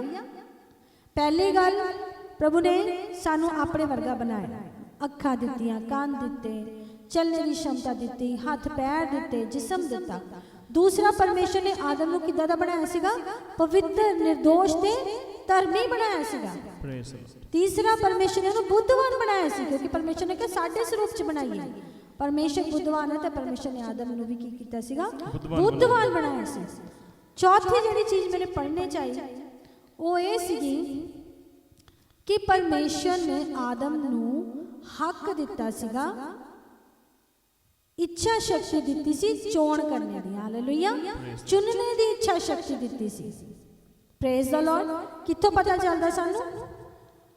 ਆਪਾਂ ਦੇਖਾਂਗੇ, ਅਮਨ ਜੀ ਚੱਲਾਂਗੇ ਯਹੋਨਾ 10:18। ਇੱਥੇ ਪ੍ਰਭੂ ਯਿਸੂ ਮਸੀਹ ਕੁਝ ਕਹਿ ਰਹੇ ਆ, ਕਿਉਂਕਿ ਅਸੀਂ ਪਰਮੇਸ਼ਰ ਦੇ ਸਰੂਪ ਦੇ ਵਿੱਚ ਆ ਤੇ ਜੋ ਕੁਝ ਪਰਮੇਸ਼ਰ ਕੋਲ ਸੀਗਾ, ਪਰਮੇਸ਼ਰ ਨੇ ਆਦਮ ਨੂੰ ਵੀ ਉਸੇ ਸਰੂਪ ਦੇ ਵਿੱਚ ਬਣਾਇਆ ਸੀਗਾ। ਕੋਈ ਉਸ ਨੂੰ ਮੇਥੋਂ ਖੋਂਦਾ ਨਹੀਂ। ਪ੍ਰਭੂ ਯਿਸੂ ਮਸੀਹ ਕਹਿ ਰਹੇ ਆ ਆਪਣੇ ਜੀਵਨ ਦੇ ਬਾਰੇ ਕਿ ਕੋਈ ਮੇਰੇ ਤੋਂ ਮੇਰਾ ਜੀਵਨ ਖੋ ਨਹੀਂ ਸਕਦਾ। ਅੱਗੇ ਅਮਨ ਜੀ, ਪਰ ਮੈਂ ਆਪੇ ਉਸ ਨੂੰ ਦਿੰਦਾ ਹਾਂ। ਮੈਂ ਆਪਣਾ ਜੀਵਨ ਆਪੇ ਹੀ ਦਿੰਦਾ ਆ। ਅੱਗੇ ਅਮਨ ਜੀ, ਮੇਰਾ ਇਖਤਿਆਰ ਹੈ ਕਿ ਜੋ ਉਹਨੂੰ ਦਵਾਂ ਅਤੇ ਮੇਰਾ ਇਖਤਿਆਰ ਹੈ ਜੋ ਉਹਨੂੰ ਫੇਰ ਲਵਾਂ।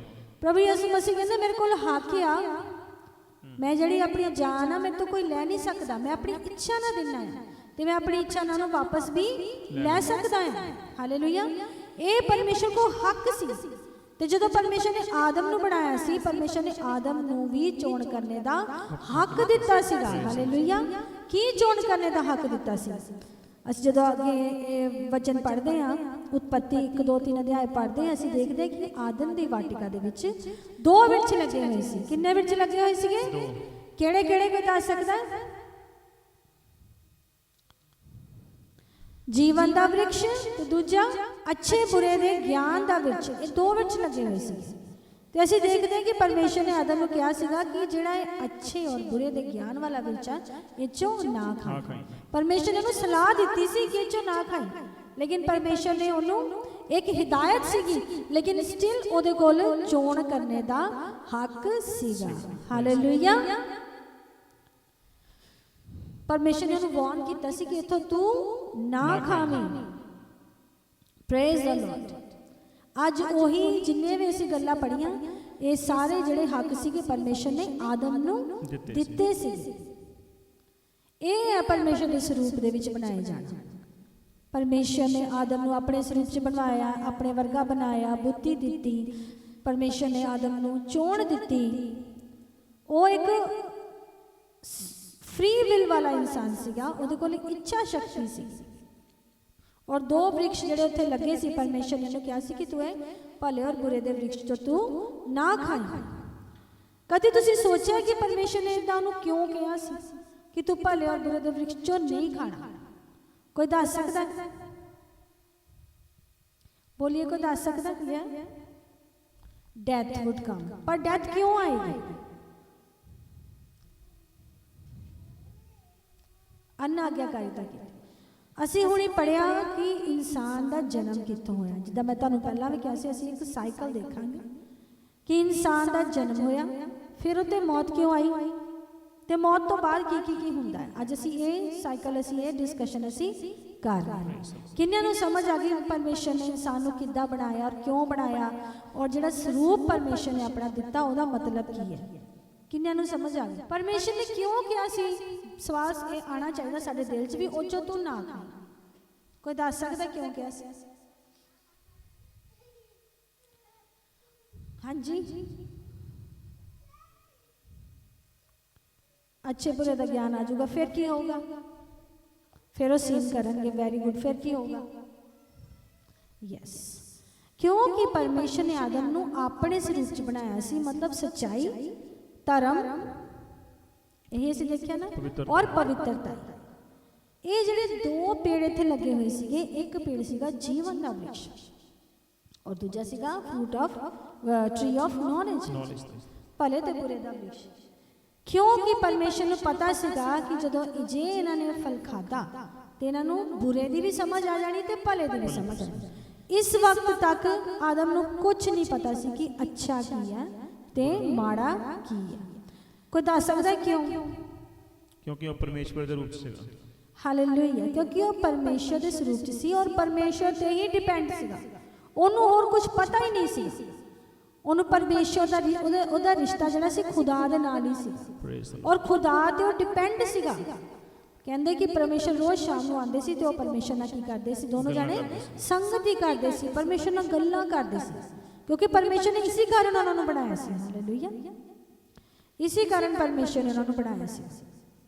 ਉਹ ਪਰਮੇਸ਼ਰ ਨਾਲ ਸੰਗਤ ਹੀ ਕਰਦੇ ਹੁੰਦੇ ਸੀ ਔਰ ਪ੍ਰਭੂ ਨੂੰ ਪਤਾ ਸੀ ਕਿ ਜੇ ਫਲ ਖਾ ਲੇਗਾ ਤੇ ਇਹਨੂੰ ਬੁਰੇ ਦੀ ਵੀ ਸਮਝ ਆ ਜਾਏਗੀ ਔਰ ਜੇ ਇਹਨੇ ਬੁਰਾਈ ਕਰ ਲਈ ਤੇ ਫਿਰ ਕੀ ਹੋਣਾ? ਕੋਈ ਦੱਸ ਸਕਦਾ ਹੈ? ਮੌਤ। ਫਿਰ ਕੀ ਹੋਣਾ ਹੈ? ਫਿਰ ਉਹਨੂੰ ਪਰਮੇਸ਼ਰ ਤੋਂ ਦੂਰ ਹੋਣਾ ਪੈਣਾ, ਕਿਉਂਕਿ ਪਰਮੇਸ਼ਰ ਕੀ ਹੈ? ਪਵਿੱਤਰਤਾਈ ਔਰ ਸੱਚਾਈ ਔਰ ਧਰਮੀ ਹੈ। ਉੱਥੇ ਬੁਰਾਈ ਨਹੀਂ ਰਹਿ ਸਕਦੀ। ਦੇਖੋ ਕਿੰਨੀ ਸਿੰਪਲ ਜੀ ਗੱਲ ਹੈ, ਲੇਕਿਨ ਬਹੁਤ ਵਾਰੀ ਅਸੀਂ ਛੋਟੀ ਛੋਟੀ ਗੱਲਾਂ ਵੱਲ ਧਿਆਨ ਨਹੀਂ ਦਿੰਦੇ। ਪਰਮੇਸ਼ਰ ਨੇ ਇਸ ਲਈ ਮਨਾ ਕੀਤਾ ਸੀਗਾ ਕਿ ਜੇ ਇਹਨੂੰ ਬੁਰੇ ਦਾ ਪਤਾ ਲੱਗ ਗਿਆ ਫਿਰ ਇਹ ਮੇਰੀ ਸੰਗਤੀ 'ਚ ਨਹੀਂ ਰਹਿ ਸਕਦਾ ਔਰ ਇਹਨੂੰ ਕੀ ਕਰਨਾ ਪੈਣਾ? ਮੇਰੇ ਤੋਂ ਦੂਰ ਹੋਣਾ ਪੈਣਾ। ਹਾਲੇਲੂਇਆ।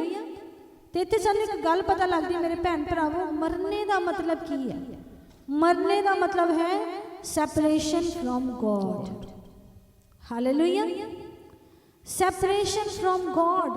ਪਰਮੇਸ਼ਰ ਦੇ ਨਾਲੋਂ ਕੀ? ਉਹਦੀ ਸੰਗਤੀ ਤੋਂ ਟੁੱਟ ਜਾਣਾ। ਜਿੱਦਾਂ ਅਸੀਂ ਭਜਨਾਂ ਦੇ ਵਿੱਚ ਦਾਊਦ ਦੇ ਭਜਨਾਂ 'ਚ ਪੜ੍ਹਦੇ, ਉਹ ਕਹਿੰਦਾ, ਦਾਊਦ ਕਹਿੰਦੇ ਕਿ ਜਦ ਤੱਕ ਮੈਂ ਜੀਣਾ ਪਰਮੇਸ਼ਰ ਦੀ ਮੈਂ ਕੀ ਕਰੂੰਗਾ? ਆਰਾਧਨਾ ਕਰ ਸਕਦਾ। ਸਾਨੂੰ ਪਤਾ ਲੱਗਦਾ ਕਿ ਜਿਹਨੇ ਜੀ ਹੀ ਅਸੀਂ ਪਰਮੇਸ਼ਰ ਦੇ ਨਾਲ ਸੰਗਤੀ 'ਚ ਰਹਿ ਸਕਦੇ। ਜਦੋਂ ਅਸੀਂ ਮਰ ਗਏ ਤਾਂ ਫਿਰ ਕੀ ਹੋਊਗਾ? ਕੋਈ ਸੰਗਤੀ ਨਹੀਂ। ਉਸ ਵੇਲੇ ਆਦਮ ਕੀ ਹੋਇਆ? ਸਪਿਰਿਚੁਅਲੀ ਡੈਡ ਹੋ ਗਿਆ, ਆਤਮਿਕਤਾ ਦੇ ਵਿੱਚ ਮਰ ਗਿਆ। ਜਦੋਂ ਉਹਨੇ ਫਲ ਖਾਦਾ, ਉਹਨੇ ਪਰਮੇਸ਼ਰ ਦੀ ਅਨਾਗਿਆਕਾਰੀਤਾ ਕੀਤੀ।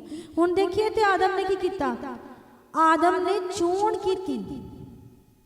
ਹਾਲੇਲੂਇਆ, ਆਦਮ ਨੇ ਕੀ ਕੀਤੀ? ਚੋਣ ਕੀਤੀ। ਉਹਨੇ ਕੀ ਕੀਤਾ? ਜਿਸ ਵਿੱਚੋਂ ਖਾਣੇ ਲਈ ਪਰਮੇਸ਼ਰ ਨੇ ਮਨਾ ਕੀਤਾ ਸੀ ਉਹਨੇ ਉਹਨੂੰ ਹੀ ਚੁਣਿਆ ਔਰ ਖਾ ਲਿਆ। ਇਸੇ ਕਾਰਨ ਉਹਨੂੰ ਕੀ ਹੋਣਾ ਪਿਆ? ਪਰਮੇਸ਼ਰ ਤੋਂ ਦੂਰ ਹੋਣਾ ਪਿਆ। ਹਾਲੇਲੂਇਆ। ਆਪਾਂ ਪੜਾਂਗੇ ਅਮਨ ਜੀ ਜੈਨੇਸਿਸ 3:13 ਤੋਂ 19। ਇੱਥੇ ਆਪਾਂ ਦੇਖਾਂਗੇ ਕਿ ਪਰਮੇਸ਼ਰ ਤੋਂ ਦੂਰ ਹੋਣ ਦੇ ਕਰਕੇ ਉਹਦੇ ਜੀਵਨ 'ਚ ਕੀ ਕੀ ਆਇਆ। ਹਾਲੇਲੂਇਆ। ਸੋ ਫਾਰ ਕੇ ਨੂੰ ਸਮਝ ਆ ਰਿਹਾ ਤੁਹਾਨੂੰ ਕੀ ਮਤਲਬ ਹੈ ਮਰਨਾ? ਪਰਮੇਸ਼ਰ ਤੋਂ ਸੈਪਰੇਟ ਹੋਣਾ। ਜਦੋਂ ਸਾਡੇ ਕੋਲ ਕੀ ਨਹੀਂ ਹੈ, ਅਸੀਂ ਧਰਮੀ ਨਹੀਂ ਹੈ, ਤੇ ਫਿਰ ਆਦਮ ਨੇ ਕੀ ਕੀਤਾ? ਇਹ ਸਭ ਕੁਝ ਗਵਾ ਦਿੱਤਾ। ਆਦਮ ਨੇ ਪਵਿੱਤਰਤਾ ਹੀ ਪਰਮੇਸ਼ਰ ਦੀ ਇਮੇਜ ਨੂੰ ਗਵਾ ਦਿੱਤਾ। ਡੈਥ ਦਾ ਕੀ ਮਤਲਬ ਹੋਇਆ ਮੇਰੇ ਭੈਣ ਭਰਾਵੋ? ਪਰਮੇਸ਼ਵਰ ਤੋਂ ਅਲੱਗ। Now he is no more in his image and likeness. ਉਹ ਧਰਮੀ ਨਹੀਂ ਰਿਹਾ, ਉਹਦੀ ਪਵਿੱਤਰਤਾ ਵੀ ਖਰਾਬ ਹੋ ਗਈ। ਤੀਜੀ ਗੱਲ ਕੀ ਹੋਈ? ਔਰ ਸੱਚੀ ਸੱਚਾਈ ਵੀ ਨਹੀਂ ਰਹੀ। ਕਿਉਂ? ਕਿਉਂਕਿ ਉਹਨੇ ਪਰਮੇਸ਼ਰ ਨੂੰ ਕੀ ਕੀਤਾ? ਅਨਾਗਿਆਕਾਰੀਤਾ ਕੀਤੀ। ਹਾਲੇਲੂਇਆ। ਇਸ ਲਈ ਕੀ ਹੋਇਆ? ਉਹਦੇ ਉੱਪਰ ਮੌਤ ਆਈ। ਪੜ੍ਹੀਏ ਮੈਂ ਜੀ। ਤਦ ਯਹੋਵਾ ਪਰਮੇਸ਼ਵਰ ਨੇ ਤੀਵੀਂ ਨੂੰ ਆਖਿਆ ਕਿ ਤੈਂ ਇਹ ਕੀ ਕੀਤਾ ਹੈ? ਤੀਵੀਂ ਨੇ ਆਖਿਆ ਕਿ ਸੱਪ ਨੇ ਮੈਨੂੰ ਭਰਮਾਇਆ ਤਾਂ ਮੈਂ ਖਾਧਾ। ਫਿਰ ਯਹੋਵਾ ਪਰਮੇਸ਼ਵਰ ਨੇ ਸੱਪ ਨੂੰ ਆਖਿਆ, ਭਈ ਇਸ ਲਈ ਕਿ ਤੂੰ ਇਹ ਕੀਤਾ, ਤੂੰ ਸਾਰੇ ਡੰਗਰਾਂ ਨਾਲੋਂ ਅਤੇ ਸਾਰੇ ਜੰਗਲੀ ਜਾਨਵਰਾਂ ਨਾਲੋਂ ਸ਼ਰਾਪੀ ਹੈ। ਤੂੰ ਆਪਣੇ ਢਿੱਡ ਭਾਰ ਤੁਰੇਂਗਾ ਅਤੇ ਜੀਵਨ ਦੇ ਸਾਰੇ ਦਿਨ ਤੂੰ ਮਿੱਟੀ ਖਾਇਆ ਕਰੇਂਗਾ। ਪਰਮੇਸ਼ਰ ਨੇ ਕੀ ਕੀਤਾ? ਸੱਪ ਨੂੰ ਇਹ ਸ਼ਰਾਪ ਦਿੱਤਾ। ਅੱਗੇ ਮੈਂ ਅਤੇ ਤੇਰੇ ਤੇ ਤੀਵੀਂ ਵਿੱਚ ਔਰ ਤੇਰੀ ਸੰਤਾਨ ਤੇ ਤੀਵੀਂ ਦੀ ਸੰਤਾਨ ਵਿੱਚ ਮੈਂ ਬੈਰ ਪਾਵਾਂਗਾ। ਉਹ ਤੇਰੇ ਸਿਰ ਨੂੰ ਫੇਵੇਗਾ ਅਤੇ ਤੂੰ ਉਹਦੀ ਅੱਡੀ ਨੂੰ ਡੰਗ ਮਾਰੇਂਗਾ। ਉਸਨੇ ਤੀਵੀਂ ਨੂੰ ਆਖਿਆ ਕਿ ਮੈਂ ਤੇਰੇ ਗਰਭ ਦੀ ਪੀੜ ਬਹੁਤ ਵਧਾਵਾਂਗਾ, ਪੀੜ ਨਾਲ ਤੂੰ ਬੱਚਾ ਜਨੇਗੀ ਅਤੇ ਤੇਰੇ ਪਤੀ ਵੱਲ ਤੇਰੀ ਚਾਹ ਹੋਵੇਗੀ ਅਤੇ ਉਹ ਤੇਰੇ ਉੱਤੇ ਹੁਕਮ ਚਲਾਵੇਗਾ। ਫਿਰ ਉਸਨੇ ਆਦਮੀ ਨੂੰ ਆਖਿਆ ਕਿ ਇਸ ਲਈ ਕਿ ਤੂੰ ਆਪਣੀ ਤੀਵੀਂ ਦੀ ਗੱਲ ਸੁਣੀ ਅਤੇ ਉਸ ਬਿਰਛ ਤੋਂ ਖਾਧਾ ਜਿਸ ਵਿਖੇ ਮੈਂ ਤੈਨੂੰ ਹੁਕਮ ਦਿੱਤਾ ਸੀ, ਭਾਈ ਉਸ ਤੋਂ ਨਾ ਖਾਈਂ, ਸੋ ਜ਼ਮੀਨ ਤੇਰੇ ਕਾਰਨ ਸ਼ਰਾਪਿਤ ਹੋਈ ਹੈ। ਤੂੰ ਆਪਣੇ ਜੀਵਨ ਦੇ ਸਾਰੇ ਦਿਨ ਉਸ ਤੋਂ ਦੁੱਖ ਨਾਲ ਖਾਵੇਂਗਾ। ਇਨਸਾਨ ਤੇ ਕੀ ਸ਼ਰਾਪ ਆਇਆ ਮੇਰੇ ਭੈਣ ਭਰਾਵੋ? ਕਹਿੰਦੇ ਜ਼ਮੀਨ ਤੇਰੇ ਕਾਰਨ ਸ਼ਰਾਪਿਤ ਹੋਈ ਹੈ। ਹੁਣ ਤੂੰ ਕੀ ਕਰੂੰਗਾ? ਕਲਟੀਵੇਟ ਕਰੂੰਗਾ, ਉਹਦੇ ਤੇ ਹਲ ਚਲਾਉਂਗਾ, ਅੰਨ ਉਗਾਉਂਗਾ। ਊਂਟ ਕਟਾਰੇ ਉਹਦੇ ਤੇ ਉੱਕਣਗੇ, ਤੂੰ ਉਹਨੂੰ ਖਾਦ ਪਾ ਕੇ ਉਹਨੂੰ ਕੀ ਕਰੇਗਾ? ਉਹਨੂੰ ਫਲਵੰਤ ਬਣਾਏਗਾ, ਮਿਹਨਤ ਕਰੇਗਾ ਔਰ ਆਪਣੇ ਪਸੀਨੇ ਦੀ ਰੋਟੀ ਖਾਏਗਾ। ਤੇ ਪਹਿਲਾਂ ਕੀ ਸੀਗਾ? ਪਹਿਲਾਂ ਉਹਦੇ ਕੋਲ ਆਰਾਮ ਪ੍ਰਸਤ ਜੀਵਨ ਸੀ, ਉਹਨੇ ਕੁਝ ਨਹੀਂ ਕਰਨਾ ਸੀ। ਉਹਨੇ ਬਾਗ ਦੇ ਵਿੱਚ ਉਹਦੀ ਦੇਖਭਾਲ ਕਰਨੀ ਸੀ, ਬੂਟਿਆਂ ਨੂੰ ਪਾਣੀ ਦੇਣਾ ਸੀ, ਬਸ ਹੋਰ ਉਹਦਾ ਕੋਈ ਕੰਮ ਨਹੀਂ ਸੀ। ਤੇ ਉਹਨੇ ਪਰਮੇਸ਼ਰ ਨਾਲ ਸੰਗਤੀ ਕਰਨੀ ਸੀ। ਲੇਕਿਨ ਹੁਣ ਕੀ ਆਇਆ? ਅੱਜ ਕੀ ਹੈ ਮੇਰੇ ਭੈਣ ਭਰਾਵੋ? ਅੱਜ ਹੀ ਹੈ, ਸਾਡੇ ਕੋਲ ਸਮਾਂ ਨਹੀਂ ਹੈ, ਕਿਉਂਕਿ ਅਸੀਂ ਕੀ ਕਰਨਾ ਹੈ? ਕੰਮ ਕਰਨਾ, ਅਸੀਂ ਮਿਹਨਤ ਕਰਨੀ ਹੈ, ਸਾਡੇ ਕੋਲ ਪਰਮੇਸ਼ਰ ਲਈ ਸਮਾਂ ਨਹੀਂ ਹੈ। ਅੱਗੇ ਮੰਜੀ ਔਰ ਕੰਡੇ ਔਰ ਕੰਡਿਆਲੇ ਤੇਰੇ ਵਾਸਤੇ ਉਗਾਵੇਗੀ ਅਤੇ ਤੂੰ ਪੈਲੀ ਦਾ ਸਾਗ ਪੱਤ ਖਾਵੇਂਗਾ। ਤੂੰ ਆਪਣੇ ਮੂੰਹ ਦੇ ਮੁੜਕੇ ਨਾਲ ਰੋਟੀ ਖਾਵੇਂਗਾ ਜਦ ਤੀਕ ਤੂੰ ਮਿੱਟੀ ਵਿੱਚ ਫੇਰ ਨਾ ਮੁੜੇ, ਕਿਉਂ ਜੋ ਤੂੰ ਉਸ ਵਿੱਚੋਂ ਕੱਢਿਆ ਗਿਆ ਸੀ, ਤੂੰ ਮਿੱਟੀ ਹੀ ਹੈ ਅਤੇ ਮਿੱਟੀ ਵਿੱਚ ਤੂੰ ਮੁੜ ਜਾਵੇਂਗਾ। ਆਦਮੀ ਨੇ ਆਪਣੀ ਤੀਵੀਂ ਦਾ ਨਾਮ ਹਵਾ ਰੱਖਿਆ, ਇਸ ਲਈ ਕਿ ਉਹ ਸਾਰਿਆਂ ਜਿਉਂਦਿਆਂ ਦੀ ਮਾਤਾ ਹੈ। ਤਾਂ ਯਹੋਵਾ ਪਰਮੇਸ਼ਵਰ ਨੇ ਆਦਮੀ ਤੇ ਉਸ ਦੀ ਤੀਵੀਂ ਲਈ ਚਮੜੇ ਦੇ ਚੋਲੇ ਬਣਾ ਕੇ ਉਹਨਾਂ ਨੂੰ ਪਵਾਏ। ਤਦ ਯਹੋਵਾ ਪਰਮੇਸ਼ਵਰ ਨੇ ਆਖਿਆ, ਵੇਖੋ ਆਦਮੀ ਭਲੇ ਬੁਰੇ ਦੀ ਸਿਆਣ ਵਿੱਚ ਸਾਡੇ ਵਿੱਚੋਂ ਇੱਕ ਵਰਗਾ ਹੋ ਗਿਆ ਹੈ, ਅਤੇ ਹੁਣ ਅਜਿਹਾ ਨਾ ਹੋਵੇ ਕਿ ਉਹ ਆਪਣਾ ਹੱਥ ਵਧਾ ਕੇ ਜੀਵਨ ਦੇ ਬਿਰਛ ਤੋਂ ਵੀ ਖਾ ਲਵੇ ਔਰ ਸਦਾ ਜਿਉਂਦਾ ਰਹੇ। ਸੋ ਯਹੋਵਾ ਪਰਮੇਸ਼ਵਰ ਨੇ ਉਸ ਨੂੰ ਅਦਨ ਦੇ ਬਾਗੋਂ ਬਾਹਰ ਕੱਢ ਦਿੱਤਾ ਤਾਂ ਜੋ ਜ਼ਮੀਨ ਨੂੰ ਵਾਹੇ ਜਿਸ ਤੋਂ ਕੱਢਿਆ ਗਿਆ ਸੀ। ਸੋ ਉਸ ਨੇ ਆਦਮੀ ਨੂੰ ਕੱਢ ਦਿੱਤਾ ਅਤੇ ਉਸ ਨੇ ਅਦਨ ਦੇ ਬਾਗ ਦੇ ਚੜ੍ਹਦੇ ਪਾਸੇ ਦੂਤਾਂ ਨੂੰ ਔਰ ਚਾਰੋਂ ਪਾਸੇ ਘੁੰਮਣ ਵਾਲੇ ਖੰਡੇ ਦੀ ਲਸ਼ਕ ਨੂੰ ਰੱਖਿਆ ਤਾਂ ਕਿ ਜੋ ਜੀਵਨ ਦੇ ਬਿਰਛ ਦੀ ਰਾਖੀ ਕਰ ਸਕਣ। ਹੁਣ ਅਸੀਂ ਇੱਥੇ ਦੇਖਦੇ ਕਿ ਇਨਸਾਨ ਨੂੰ ਕਿਹਾ ਕਿ ਤੂੰ ਹਲ ਕਰੇਗਾ, ਬੋਏਗਾ, ਬੀਜੇਗਾ, ਵੱਢੇਗਾ, ਮਿਹਨਤ ਕਰੇਗਾ ਤੇ ਪਸੀਨੇ ਦੀ ਖਾਏਗਾ। ਅੱਜ ਵੀ ਇਦਾਂ ਹੀ ਹੁੰਦੇ, ਇਨਸਾਨ ਨੂੰ ਮਿਹਨਤ ਕਰਨੀ ਪੈਂਦੀ। ਤੇ ਔਰਤ ਨੂੰ ਕੀ ਕਿਹਾ ਕਿ ਤੇਰੇ ਜਿਹੜੇ ਗਰਭ ਦੇ ਜਿਹੜੀ ਤੇਰੀ ਪੀੜਾ ਨੂੰ ਮੈਂ ਵਧਾ ਦੇਵਾਂਗਾ। ਅੱਜ ਵੀ ਇਦਾਂ ਹੀ ਹੁੰਦਾ। ਤੁਸੀਂ ਕਦੀ ਸੋਚਦੇ ਕਿ ਅੱਜ ਕੱਲ੍ਹ ਕੀ ਚੱਲ ਰਿਹਾ? ਅੱਜ ਕੱਲ੍ਹ ਆਸ-ਪਾਸ ਇਹੀ ਚੱਲ ਰਿਹਾ। ਉਹ ਕਹਿੰਦੇ ਕਿ ਫੈਮਿਨਿਜ਼ਮ ਚੱਲ ਰਿਹਾ। ਥੋੜੇ ਦਿਨ ਪਹਿਲਾਂ ਅਸੀਂ ਆਪਣੇ ਬੱਚਿਆਂ ਨਾਲ ਗੱਲ ਕਰ ਰਹੇ ਸੀ। ਉਹਦਾ ਮਤਲਬ ਹੈ ਕਿ ਵੂਮਨ ਰਾਈਟਸ, ਇੱਕ ਔਰਤ ਦਾ ਉਹਦਾ ਕੀ ਹੱਕ ਹੈ। ਤੇ ਔਰਤਾਂ ਕਹਿੰਦੀਆਂ ਵੀ ਸਾਨੂੰ ਇਹ ਹੱਕ ਹੋਣਾ ਚਾਹੀਦਾ ਵੀ ਅਸੀਂ ਕੀ ਕਰੀਏ? ਅਬੋਰਸ਼ਨ ਲੀਗਲੀ ਕਰਾ ਸਕੀਏ। ਸਾਨੂੰ ਬੱਚਾ ਨਹੀਂ ਚਾਹੀਦਾ ਤਾਂ ਅਸੀਂ ਜਾ ਕੇ ਅਬੋਰਸ਼ਨ ਕਰਾ ਦਈਏ। ਇਹ ਸ਼ੈਤਾਨ ਦੀ ਬੜੀ ਵੱਡੀ ਚਾਲ ਹੈ ਮੇਰੇ ਭੈਣ ਭਰਾਵੋ। ਉਸ ਦੁੱਖ ਨੂੰ ਉਹ ਸਹਿਣ ਨਹੀਂ ਕਰਨਾ ਚਾਹੁੰਦੀ। ਉਹ ਸੰਭੋਗ ਕਰਨਾ ਚਾਹੁੰਦੀ ਹੈ, ਇੰਜੋਇਮੈਂਟ ਕਰਨਾ ਚਾਹੁੰਦੀ ਹੈ, ਲੇਕਿਨ ਬੱਚੇ ਨੂੰ ਗਰਭ 'ਚ ਧਾਰਨ ਕਰਨਾ, ਉਹਦੇ ਦੁੱਖ ਨੂੰ ਸਹਿਣ ਨਹੀਂ ਕਰਨਾ ਚਾਹੁੰਦੀ। ਔਰ ਸ਼ੈਤਾਨ ਦੀ ਇੱਕ ਵੱਡੀ ਯੋਜਨਾ ਇਸ ਬਾਤ ਬਾਰੇ ਕਿ ਇੱਦਾਂ ਦਾ ਰੂਲ ਪਾਸ ਹੋ ਜਾਏ ਕਿ ਔਰਤਾਂ ਕੀ ਕਰਨ? ਸੰਭੋਗ ਕਰਨ, ਜਿਹਦੇ ਨਾਲ ਮਰਜ਼ੀ ਤੇ ਜਾ ਕੇ ਅਬੋਰਸ਼ਨ ਕਰਾ ਲੈਣ। ਕਦੀ ਸੋਚਦੇ ਕਿਉਂ? ਕਿਉਂਕਿ ਉਹ ਸ਼ੈਤਾਨ ਹੈ ਜੋ ਉਹ ਇੱਕ ਆਲਟਰਨੇਟਿਵ ਧਰਮ ਹੈ, ਪਰਮੇਸ਼ਰ ਦੇ ਖਿਲਾਫ ਖੜਾ ਹੋਇਆ ਇੱਕ ਧਰਮ ਉਹਨੇ ਆਪਣਾ ਬਣਾਇਆ। ਉਹ ਕਹਿੰਦਾ ਸਹੀ ਹੈ, ਇਦਾਂ ਹੀ ਹੋਣਾ ਚਾਹੀਦਾ। ਲੇਕਿਨ ਪਰਮੇਸ਼ਰ ਦਾ ਵਚਨ ਕੀ ਦੱਸਦਾ ਕਿ ਔਰਤ ਨੂੰ ਦੁੱਖ ਚੋਂ ਨਿਕਲਣਾ ਪੈਣਾ। ਹਾਲੇਲੂਇਆ। ਫਿਰ ਅਸੀਂ ਅੱਗੇ ਪੜ੍ਹਦੇ ਹਾਂ ਕਿ ਪਰਮੇਸ਼ਰ ਦੀ ਇੱਛਾ ਕੀ ਸੀ? ਦੋ ਵਿਸ਼ ਸੀ ਉੱਥੇ। ਪਰਮੇਸ਼ਰ ਨੇ ਕਿਹਾ ਸੀ ਇਹਦਾ ਨਾ ਖਾਈ ਫਲ, ਲੇਕਿਨ ਪ੍ਰਭੂ ਹਮੇਸ਼ਾ ਚਾਹੁੰਦਾ ਸੀ ਕਿ ਆਦਮ ਔਰ ਹਵਾ ਜੀਵਨ ਦੇ ਵਿੱਚ ਤੋਂ ਖਾਂਦੇ। ਹਾਲੇਲੂਇਆ। ਜੀਵਨ ਦੇ ਵਿੱਚ ਤੋਂ ਖਾ ਲੈਂਦੇ। ਹੁਣ ਅਸੀਂ ਕੀ ਪੜ੍ਹਿਆ? ਅਸੀਂ ਪੜ੍ਹਿਆ ਕਿ ਪਰਮੇਸ਼ਰ ਕਹਿੰਦੇ ਕਿ ਕਿਤੇ ਹੁਣ ਏਦਾਂ ਨਾ ਹੋਵੇ, ਕਿਉਂਕਿ ਆਦਮ ਸਾਡੇ ਵਿੱਚੋਂ ਇੱਕ ਹੋ ਗਿਆ, ਉਹਦੀ ਬੁੱਧੀ ਖੁੱਲ ਗਈ, ਭਲੇ ਬੁਰੇ ਦਾ ਉਹਨੂੰ ਪਤਾ ਲੱਗ ਗਿਆ। परमेश्वर की भी बुद्धि खुली, लेकिन परमेश्वर सच्चा है, पवित्र है, धर्मी है, लेकिन इंसान को इन्नी समझ नहीं और आसानी ना डिग पिया और पाप च चले गए। तो प्रभु कहते हुण इदां ना होवे कि ये जीवन दे विच तो खा लवे। जीवन दे विच की सीगा? अनंत काल दा जीवन। प्रभु यीशु मसीह खुद कहा जाता है कि वो जीवन दा विच सी जो उस वक्त अदन दी वाटिका दे विच सी। तो कहते हुण इतों ना खा लवे, तो जे उतों खा लेंदा कोई दस सकदा की होना सी? फिर पाप ने कदे मरना नहीं सी। फिर पाप ने कदी मरना ही नहीं सी। लोगों ने पाप दे विच जीना सी और जींदे रहना सी।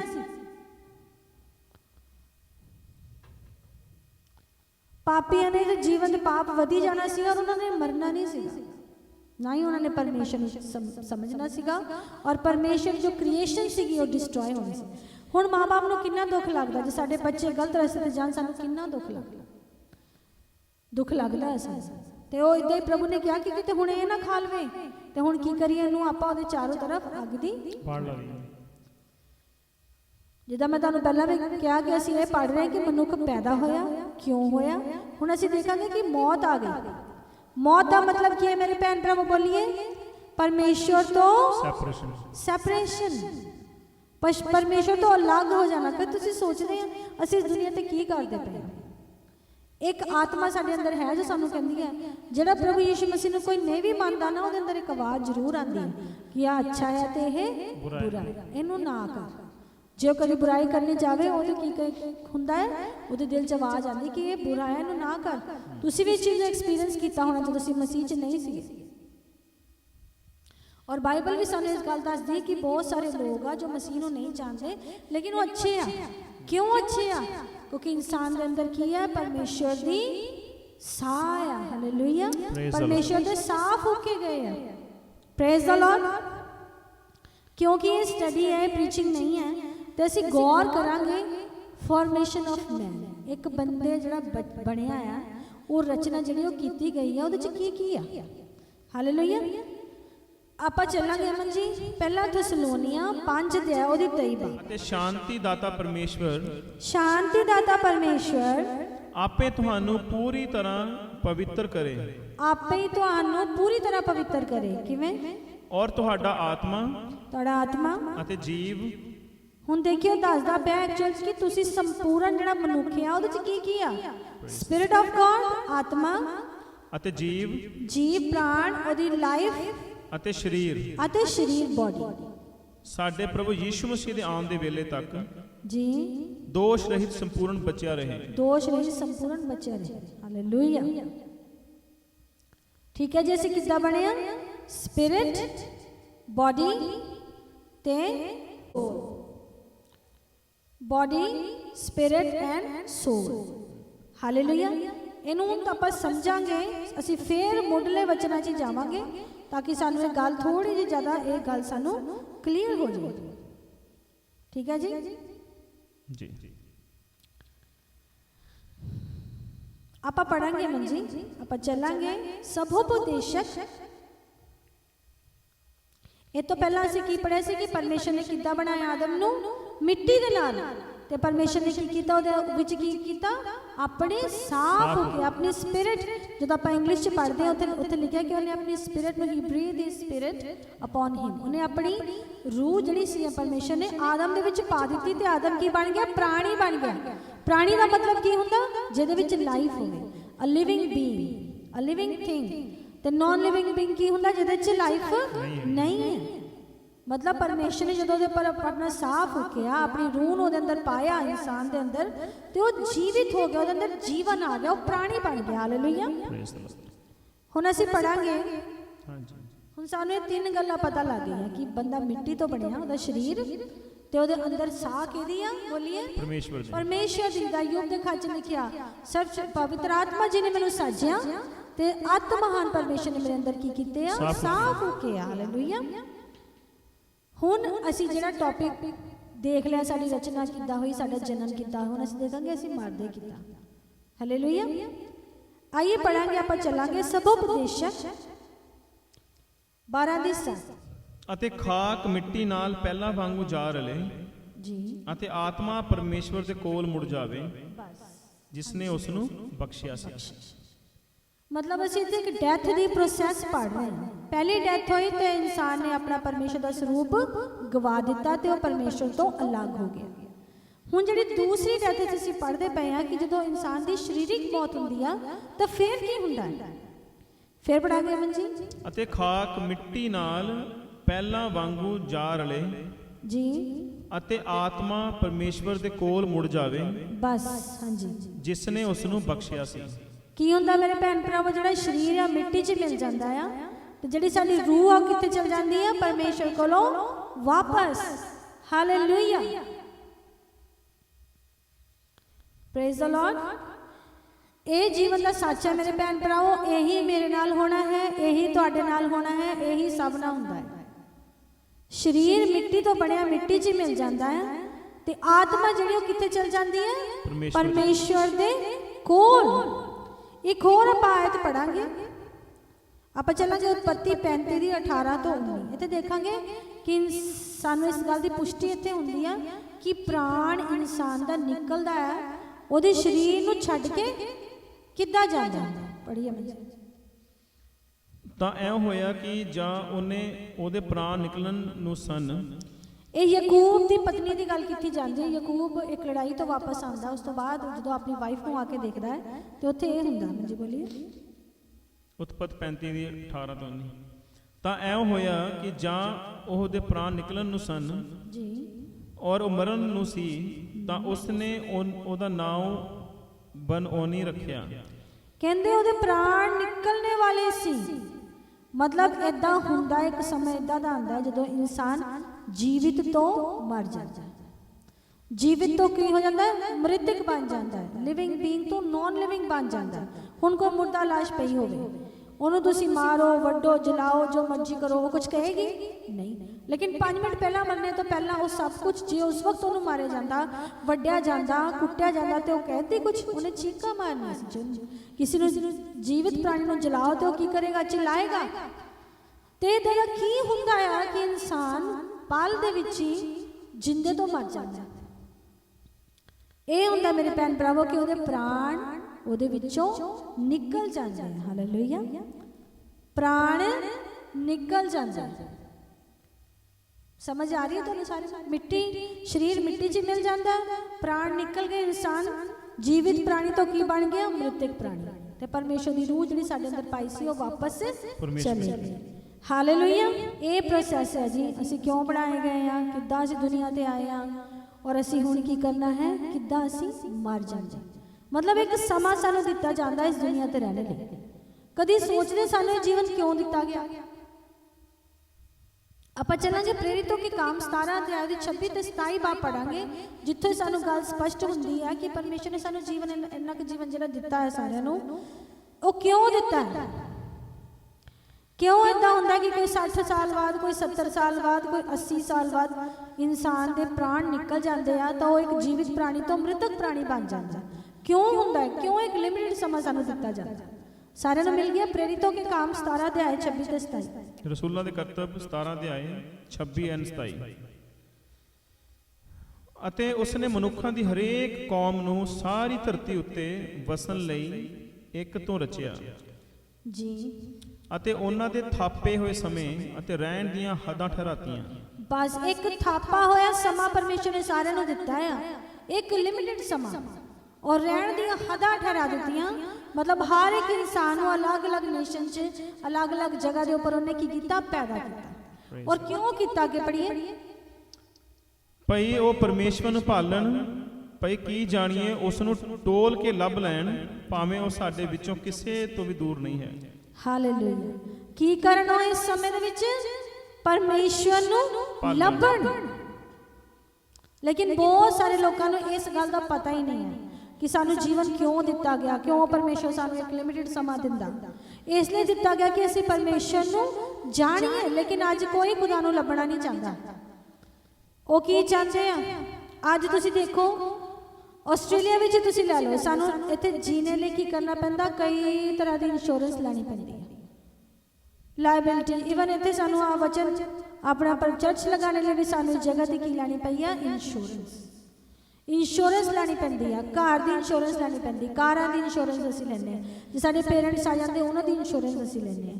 ਜਿੰਨੀਆਂ ਚੀਜ਼ਾਂ ਸਾਡੇ ਘਰ 'ਚ ਸੋਨਾ ਚਾਂਦੀ ਪਿਆ ਉਹਨਾਂ ਦੀ ਇੰਸ਼ੋਰੈਂਸ ਅਸੀਂ ਲੈਂਦੇ ਹਾਂ। ਅਸੀਂ ਆਪਣੀ ਲਾਈਫ ਦੀ ਇੰਸ਼ੋਰੈਂਸ ਕਰਾਉਂਦੇ। ਇੱਥੇ ਇੰਸ਼ੋਰੈਂਸ ਤੋਂ ਬਿਨਾਂ ਕੁਝ ਨਹੀਂ ਹੁੰਦਾ। ਅਸੀਂ ਘਰ ਬਣਾਉਣ ਲਈ ਪੈਸਾ ਇਕੱਠਾ ਕਰਦੇ ਹਾਂ, ਘਰ ਬਣਾਉਂਦੇ ਹਾਂ, ਅਸੀਂ ਬਹੁਤ ਕੁਝ ਕਰਦੇ ਹਾਂ ਜ਼ਿੰਦਗੀ ਨੂੰ ਚਲਾਉਣ ਵਾਸਤੇ। ਮੈਂ ਸਹੀ ਕਹਿ ਰਹੀ ਹਾਂ ਜੀ?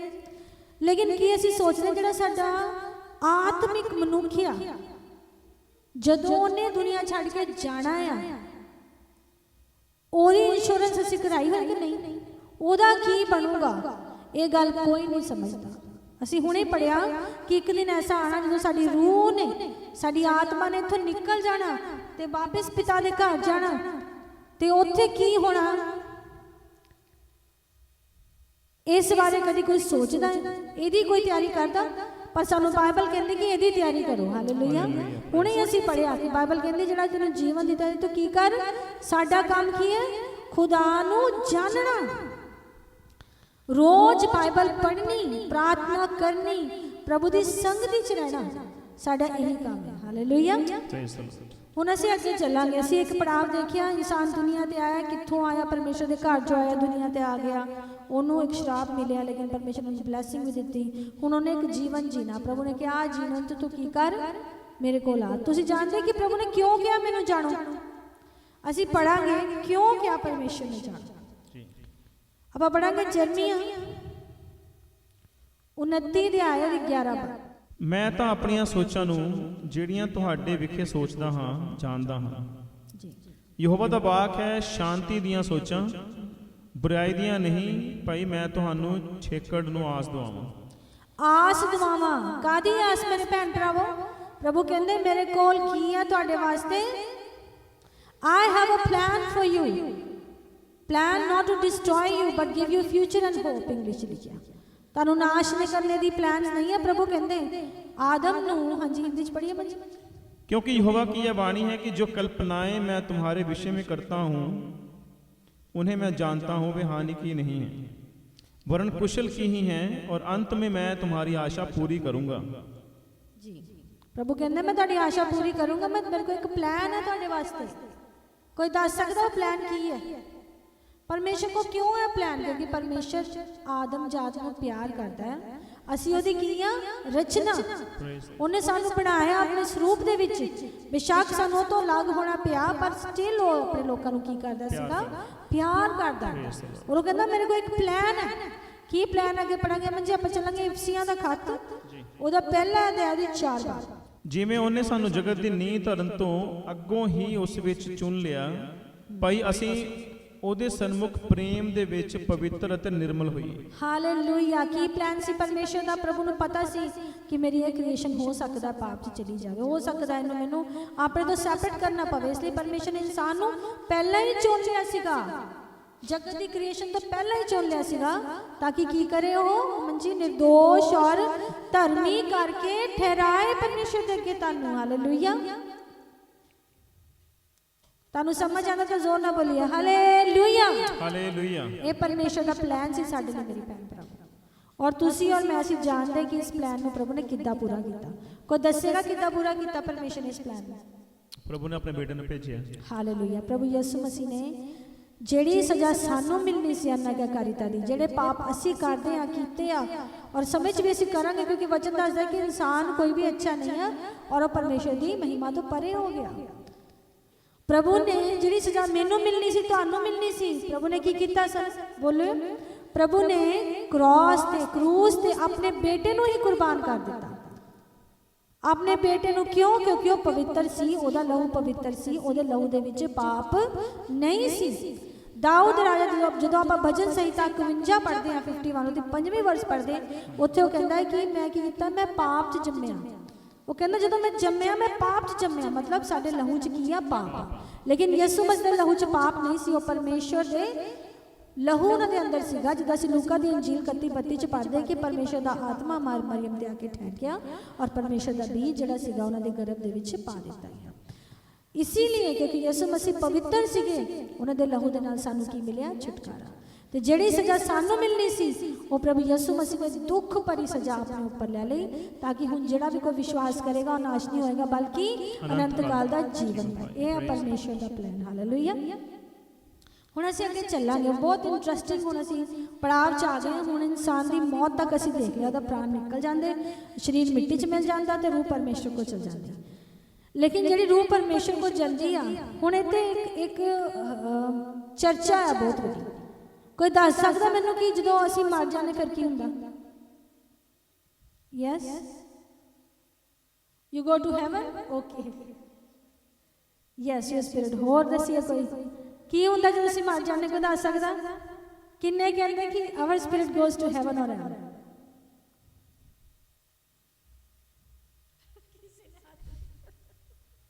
फिर की हुंदा दसिए?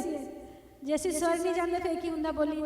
नरक जाने। फिर ਜਿਹੜੇ ਨਰਕ ਵੀ ਨਹੀਂ ਜਾਂਦੇ, ਸਵਰਗ ਨਹੀਂ ਜਾਂਦੇ, ਦੱਸੋ। ਜੇ ਤੁਸੀਂ ਕਹਿੰਦੇ ਕਿ ਪ੍ਰਭੂ ਮੰਨਣੇ ਤੋਂ ਬਾਅਦ ਅਸੀਂ ਸਵਰਗ ਨਹੀਂ ਜਾਂਦੇ, ਨਰਕ ਨਹੀਂ ਜਾਂਦੇ, ਤਾਂ ਫਿਰ ਕੀ ਹੁੰਦਾ? ਤੁਹਾਨੂੰ ਇੱਕ ਮਤ ਨਾਲ ਰਾਜੀ ਹੋਣਾ ਪੈਣਾ। ਜਾਂ ਬੋਲੀਏ ਕਿ ਸਵਰਗ ਨਰਕ ਜਾਂ ਕੁਝ ਹੋਰ। ਬੋਲੀਏ। बोलो अंश।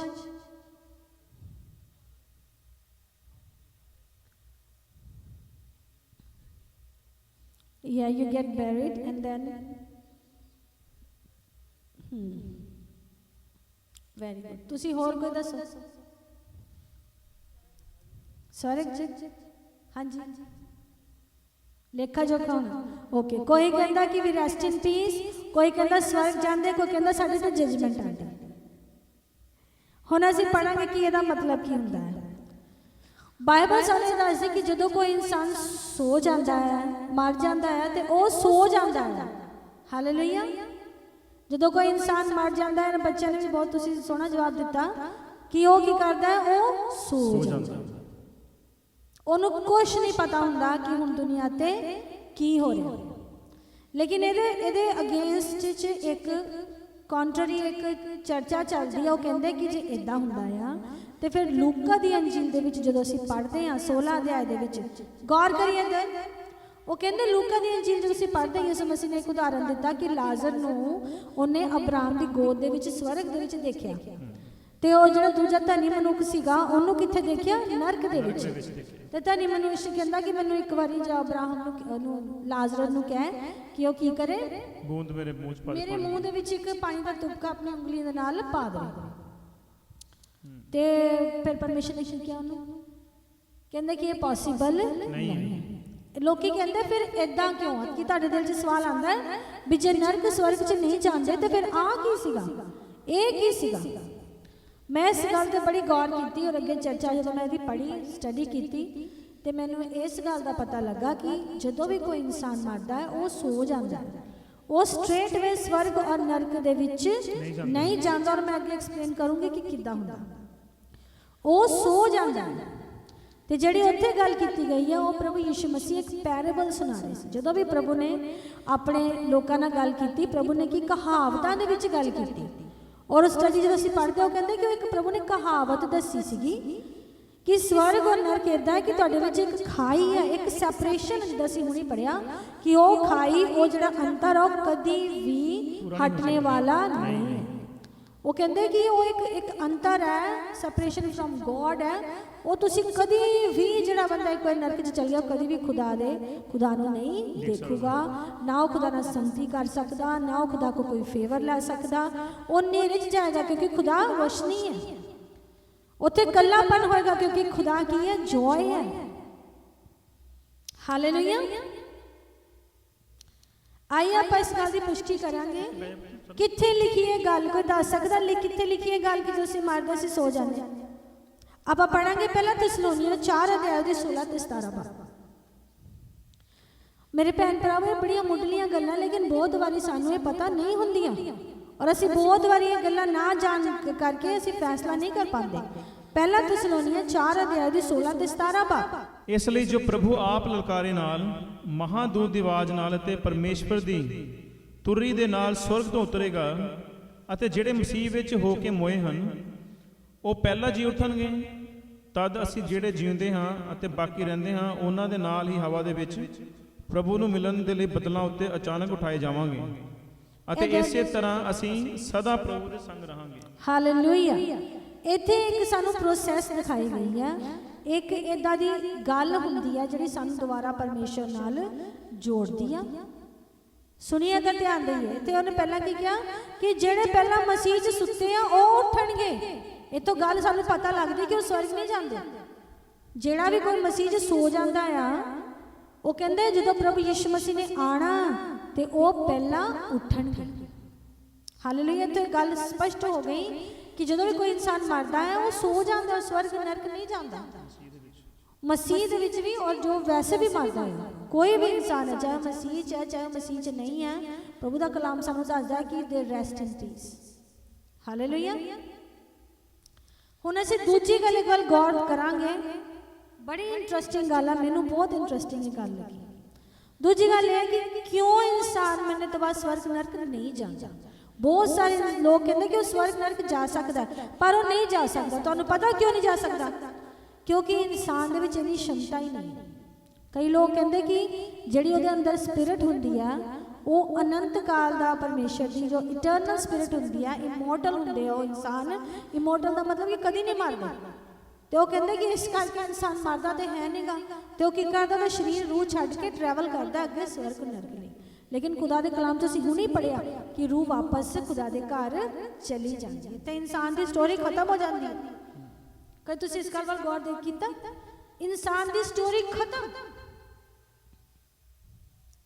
ਪ੍ਰਭੂ ਯੀਸ਼ੂ ਮਸੀਹ ਨੇ ਇਹ ਇੱਥੇ ਦੱਸਣਾ ਚਾਹ ਰਹੇ ਸੀ ਉਸ ਵਾਕਿਆ ਦੇ ਵਿੱਚ ਜੋ ਜਿੱਥੇ ਉਹਨਾਂ ਨੇ ਦਿੱਤਾ ਅਬਰਾਹਮ ਔਰ ਜਿਹੜਾ ਲਾਜ਼ਰ ਸੀਗਾ, ਉਹ ਦੱਸਣਾ ਚਾਹੁੰਦੇ ਸੀ ਕਿ ਸਟੋਰੀ ਇਨਸਾਨ ਦੀ ਖਤਮ ਹੈ। ਉਹ ਵਾਪਸ ਕਦੀ ਉਹਨੂੰ ਦੂਜਾ ਮੌਕਾ ਨਹੀਂ ਮਿਲ ਸਕਦਾ ਕਿ ਖੁਦਾ ਦੇ ਨਾਲ ਸੰਗਤੀ ਕਰ ਸਕੇ, ਕਿਉਂਕਿ ਇਹੀ ਸਮਾਂ ਸਾਨੂੰ ਦਿੱਤਾ ਗਿਆ ਪਰਮੇਸ਼ਰ ਨੂੰ ਜਾਣਨ ਦਾ, ਪਾਣੀ ਦਾ ਬਪਤਿਸਮਾ ਲੈਣ ਦਾ, ਰੂਹ ਪਾਣੇ ਦਾ, ਪਵਿੱਤਰ ਆਤਮਾ ਜੀ ਨੂੰ ਪਾਣੇ ਦਾ, ਖੁਦਾ ਦੇ ਨਾਲ ਸੰਗਤੀ ਕਰਨ ਦਾ। ਇਸ ਤੋਂ ਬਾਅਦ ਸਟੋਰੀ ਖਤਮ ਆ, ਕਹਾਣੀ ਖਤਮ ਆ। ਲੇਕਿਨ ਇਹ ਤੋਂ ਅੱਗੇ ਇੱਕ ਪ੍ਰੋਸੈਸ ਹੁੰਦੀ ਜਿਹੜੀ ਕਿ ਖੁਦਾ ਹੀ ਕਰਦਾ ਹੈ, ਹੋਰ ਕੋਈ ਕਰ ਨਹੀਂ ਸਕਦਾ। ਕੋਈ ਦੱਸ ਸਕਦਾ ਇਸ ਤੋਂ ਬਾਅਦ ਕੀ ਹੁੰਦਾ? ਇੱਧਰ ਧਿਆਨ ਦੇਈਏ। ਤੁਸੀਂ ਮਰ ਗਏ, ਤੁਹਾਡੀ ਕਹਾਣੀ ਖਤਮ ਹੋ ਗਈ, ਲੇਕਿਨ ਅੱਗੇ ਕੀ ਹੁੰਦਾ?